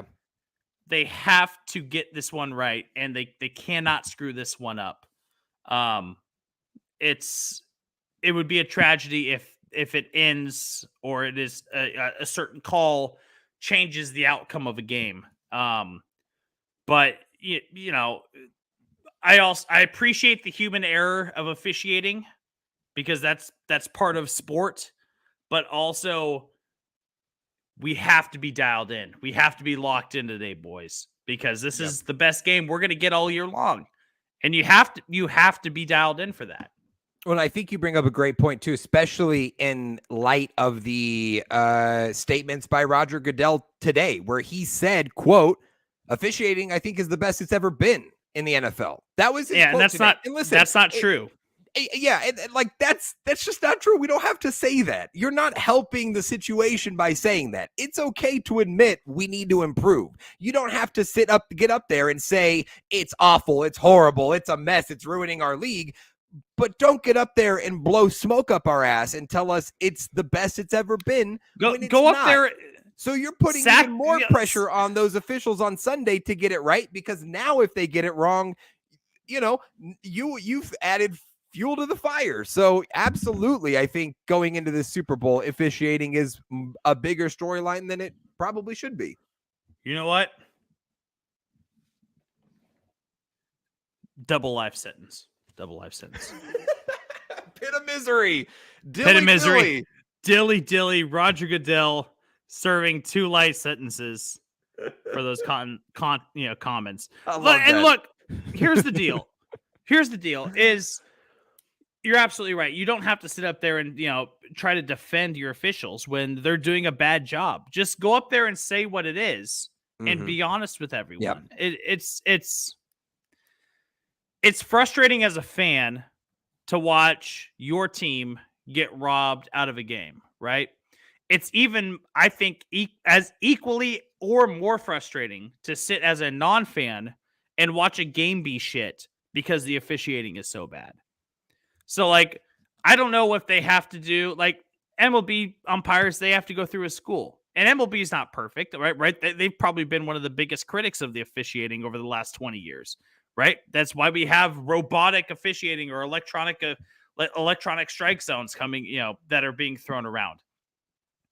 They still have a school that they have to go through to be sure that they're prepared to go be a major league umpire. They don't go through that school and be a major league umpire. They have to go through single A, double A, triple A, just like players do, right? They don't get just called right up to the big leagues right out of the gate. So, put them through a process, because a lot of these guys, man, there are still NFL officials that call high school games on the weekends.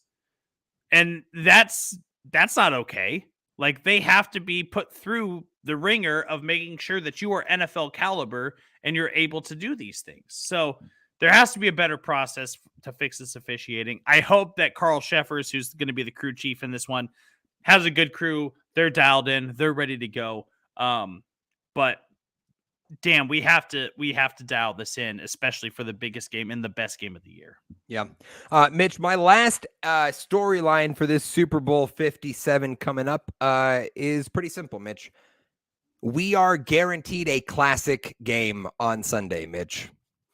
We are guaranteed a classic because every time the Super Bowl has been played in Glendale, Arizona, we have been in for a treat, Mitch. This is the 4th Super Bowl played in the state of Arizona. The first Super Bowl was played at Sun Devil Stadium in Tempe back in 1996, Super Bowl 30. But we've had 2 Super Bowls at this venue, now State Farm Stadium, University of Phoenix Stadium back in the day. We've talked about those 2 Super Bowls already today, Mitch. They were the first 2 picks in our Super Bowl draft. Super Bowl 42 between the Giants and the Patriots. The perfect Patriots season comes to a close in Glendale in Super Bowl 42. And then 7 years later, Super Bowl 49, the Patriots and the Seahawks, the Malcolm Butler pick, the no Marshawn run. Both of those games happened in this stadium in Glendale, Arizona. So I'm just saying we're batting 2 for 2 right now on all-time classic games in Glendale. So I think we're pretty much guaranteed a classic on Sunday between these 2 teams, and I cannot wait. I love the storyline, and I love the bold take. I love the bold take as well. So it better be. I'm ready for it. And I think you're right. I think you're right, because this is going to be, I mean, we'll get into our preview here in just a minute, but man, this is going to be a slugfest. Yes. This is going to be an awesome slugfest of a game. Absolutely. Before we get to these picks, I just want to acknowledge a comment. Caitlin, my wife, I can't believe you left off Umbrella. Iconic. Yes, Umbrella is a great Rihanna track. She will definitely play Umbrella, though. Umbrella. So that's why I kind of didn't mention it, because I thought, there's no way she doesn't play Umbrella, right? So I was kind of looking beyond a little bit, but yes, gotta be on there. Maybe, is there a world where we screwed up the over-under of games of the exotic of 8.5 songs? Of 8.5 songs? Because I think we just named off 6 that we thought should be played. Right. And there's maybe 2 we're not even thinking of. That's why I took over, Mitch. I took the over on it because I'm like, I don't know. There's a lot of hits out there. You never know. I may have missed it. Yeah, thanks for the comment. We appreciate it. Okay, Mitch. It is time. The time has come.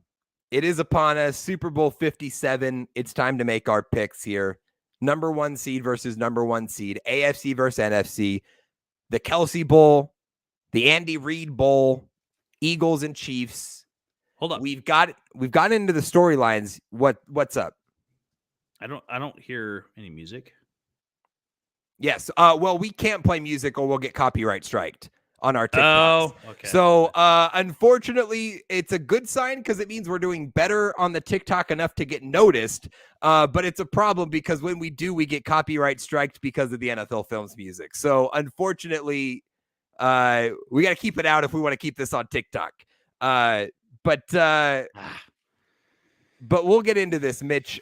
We've gotten into a lot of previews and storylines already. So, are there any last sort of lingering thoughts here before we give our actual picks for the game?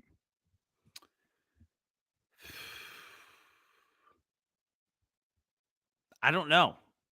I think we've exhausted all this ad nauseum almost. Yes. At this point, we've gone through all the playoffs talking about these teams. We've gone through this last episode talking through these teams. There is nothing other than who's going to throw the hardest punches, who is going to have the biggest blow thrown throughout the course of the game, and is it thrown at the right time? Because I don't think if you throw the biggest blow of the game, if it's not thrown at the right time, I don't think it's going to necessarily be the be-all, end-all for that game. This is going to be a true boxing match. I mean, Imagine two heavyweights getting into the ring. One nails a big right uppercut in the 3rd round and then gets knocked out in the 5th round because it wasn't thrown at the right time. Man, I really think we could see something along those lines. I mean, this is going to be a true slugfest, a chess match. All of the superlatives you could throw in here at this game, throw them at them because this is going to be a hell of a matchup.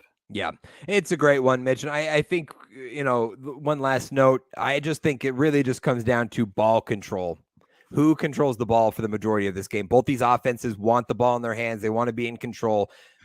Eagles are going to want to run the ball, take time off the clock, keep Mahomes off the field. Mahomes wants to be on the field, making plays, putting points up. Whoever gets that game plan the most is going to have the advantage here. That is the interesting battle I'm going to be watching. And that comes down to coaching as well, too. Play calling, how you're managing clock, how you're managing possessions, taking advantage of drives and opportunities when you get them. That chess match is going to be a lot of fun to watch on Sunday, which leads us here, Mitch, to the picks. It is time.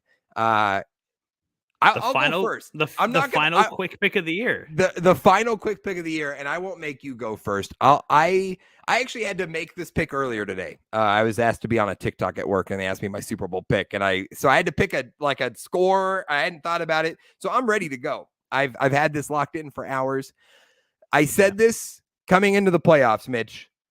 I said two things. I said that the AFC was going to win the Super Bowl. Right? No matter whether it was the Bills, the Bengals, the Chiefs, whoever came out of the AFC, I felt confident that that team was going to end up winning the Super Bowl. And I picked the Kansas City Chiefs when the playoffs started as my Super Bowl favorite. I felt like after last year's loss, Mahomes and company wanting to prove something this year, they had the proper motivation to come out here and get it done. Here they are in the Super Bowl, Mitch. 15 of the last 18 Super Bowl winners have worn white in the game.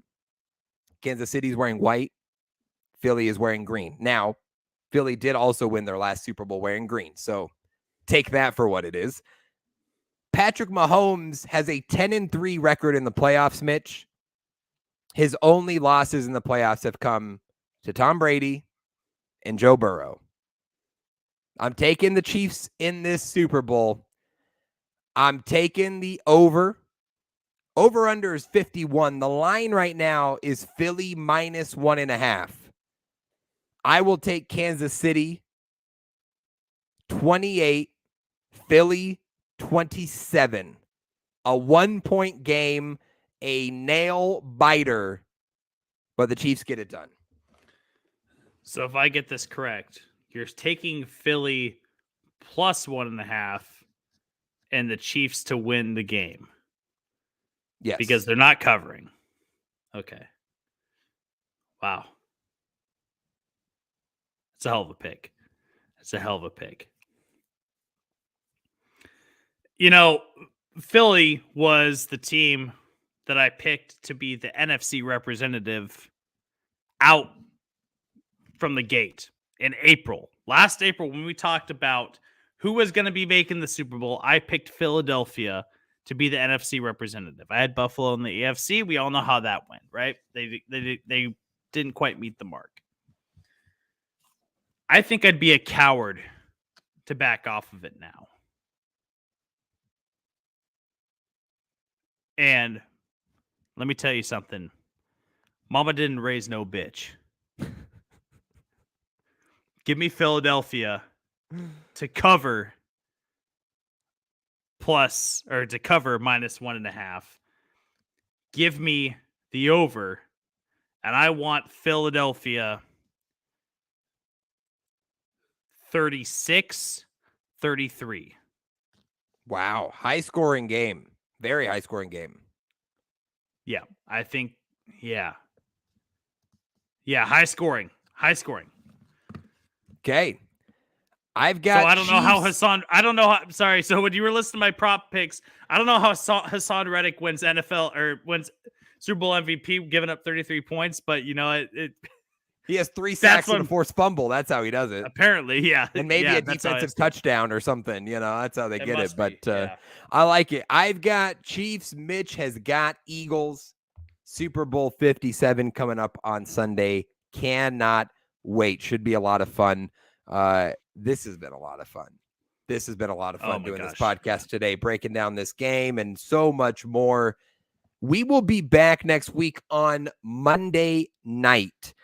So a little different scheduling for next week. No Wednesday podcast. It'll be a Monday night Super Bowl reaction live here again on the YouTube and Twitter and on the podcast feed. So tune in on Monday night. We'll break down Super Bowl 57, give our thoughts on the game and everything that transpires on Monday night when we'll be back with you. So before we wrap this up, do want to remind you, if you don't already, check out the social media channels. The Twitter's at Sports Hour Guys, Instagram at The Sports Hour Guys, the TikTok at The Sports Hour Guys, the YouTube, youtube.com at The Sports Hour Guys. It's real easy for you guys. thesportshourguys.wordpress.com is the blog site. I've got an article ready to go for next week, college football related, but we're saving it for after the Super Bowl. So look out for that on the blog next week. Mitch, remind the people about Anchor.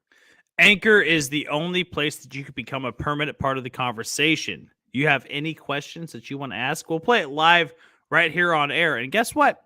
Everyone's going to hear it because we're playing the audio. People are tuning in. People are listening. You ask a question, you'll hear it right here on the Sports Hour podcast. That is at anchor.fm/the Sports Hour Guys. Leave your thoughts there, and we would love to hear them. Be a permanent part of the conversation. If you want to listen to this podcast anywhere, really, you can get this podcast. You can go to Apple Podcasts, Spotify, Stitcher, wherever you get your podcast. Look up the Sports Hour Guys. You look up the Sports Hour, you will find us. Go on Apple Podcasts, leave us a rating and review. Tell us that we suck, because Dallen, that is the only way that we can get better. It is the only way that we could get better. Let us know your Super Bowl predictions. We will have a post up on the Instagram before the game asking for your score predictions for the game. So again, follow the Instagram. I'll even throw, you're getting the banner ad now here. There you go. There's the banner on the live. Follow the Instagram at the Sports Hour Guys to catch that. We want to hear your thoughts on the game. If you're not on there, though, you're watching us live, you're listening, leave us a comment somewhere else. Let us know who you have in this Super Bowl. And also let us know what you're making on Super Bowl Sunday. What are you making for food? Because Super Bowl food, it's like almost the best part half the time. You know, Mitch, you guys you got some good stuff planned for food on Sunday. Oh my gosh, my girlfriend has these amazing like homemade wings that she does. Okay. So we're going to be doing those. We're going to be doing some other things, you know. It'll be awesome. It'll be a good time. Love it. Wings are a classic. We'll have to get the raw, unfiltered reaction to the wings on Monday's reaction pod. All right. Like, we need the honest review of the wings. You know what? I may pull a Dave Portnoy and do a wing review on the Instagram. On the TikTok. On the Instagram and TikTok, we need it. We need a video. Right. Absolutely. Okay. So yeah. Pencil that in for your Sunday, Mitch. Yeah, absolutely. Definitely. I love it.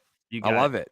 Good stuff. All righty, folks. It's been so much fun being here, breaking this down for you. Can't wait for Sunday. Can't wait for Monday night podcast, breaking it down with you back here on YouTube, on Twitter, and everywhere else. So until next time, we love you. We appreciate you. And we'll catch you next week. So long, everybody, and a very pleasant good evening to you, wherever you may be. See ya!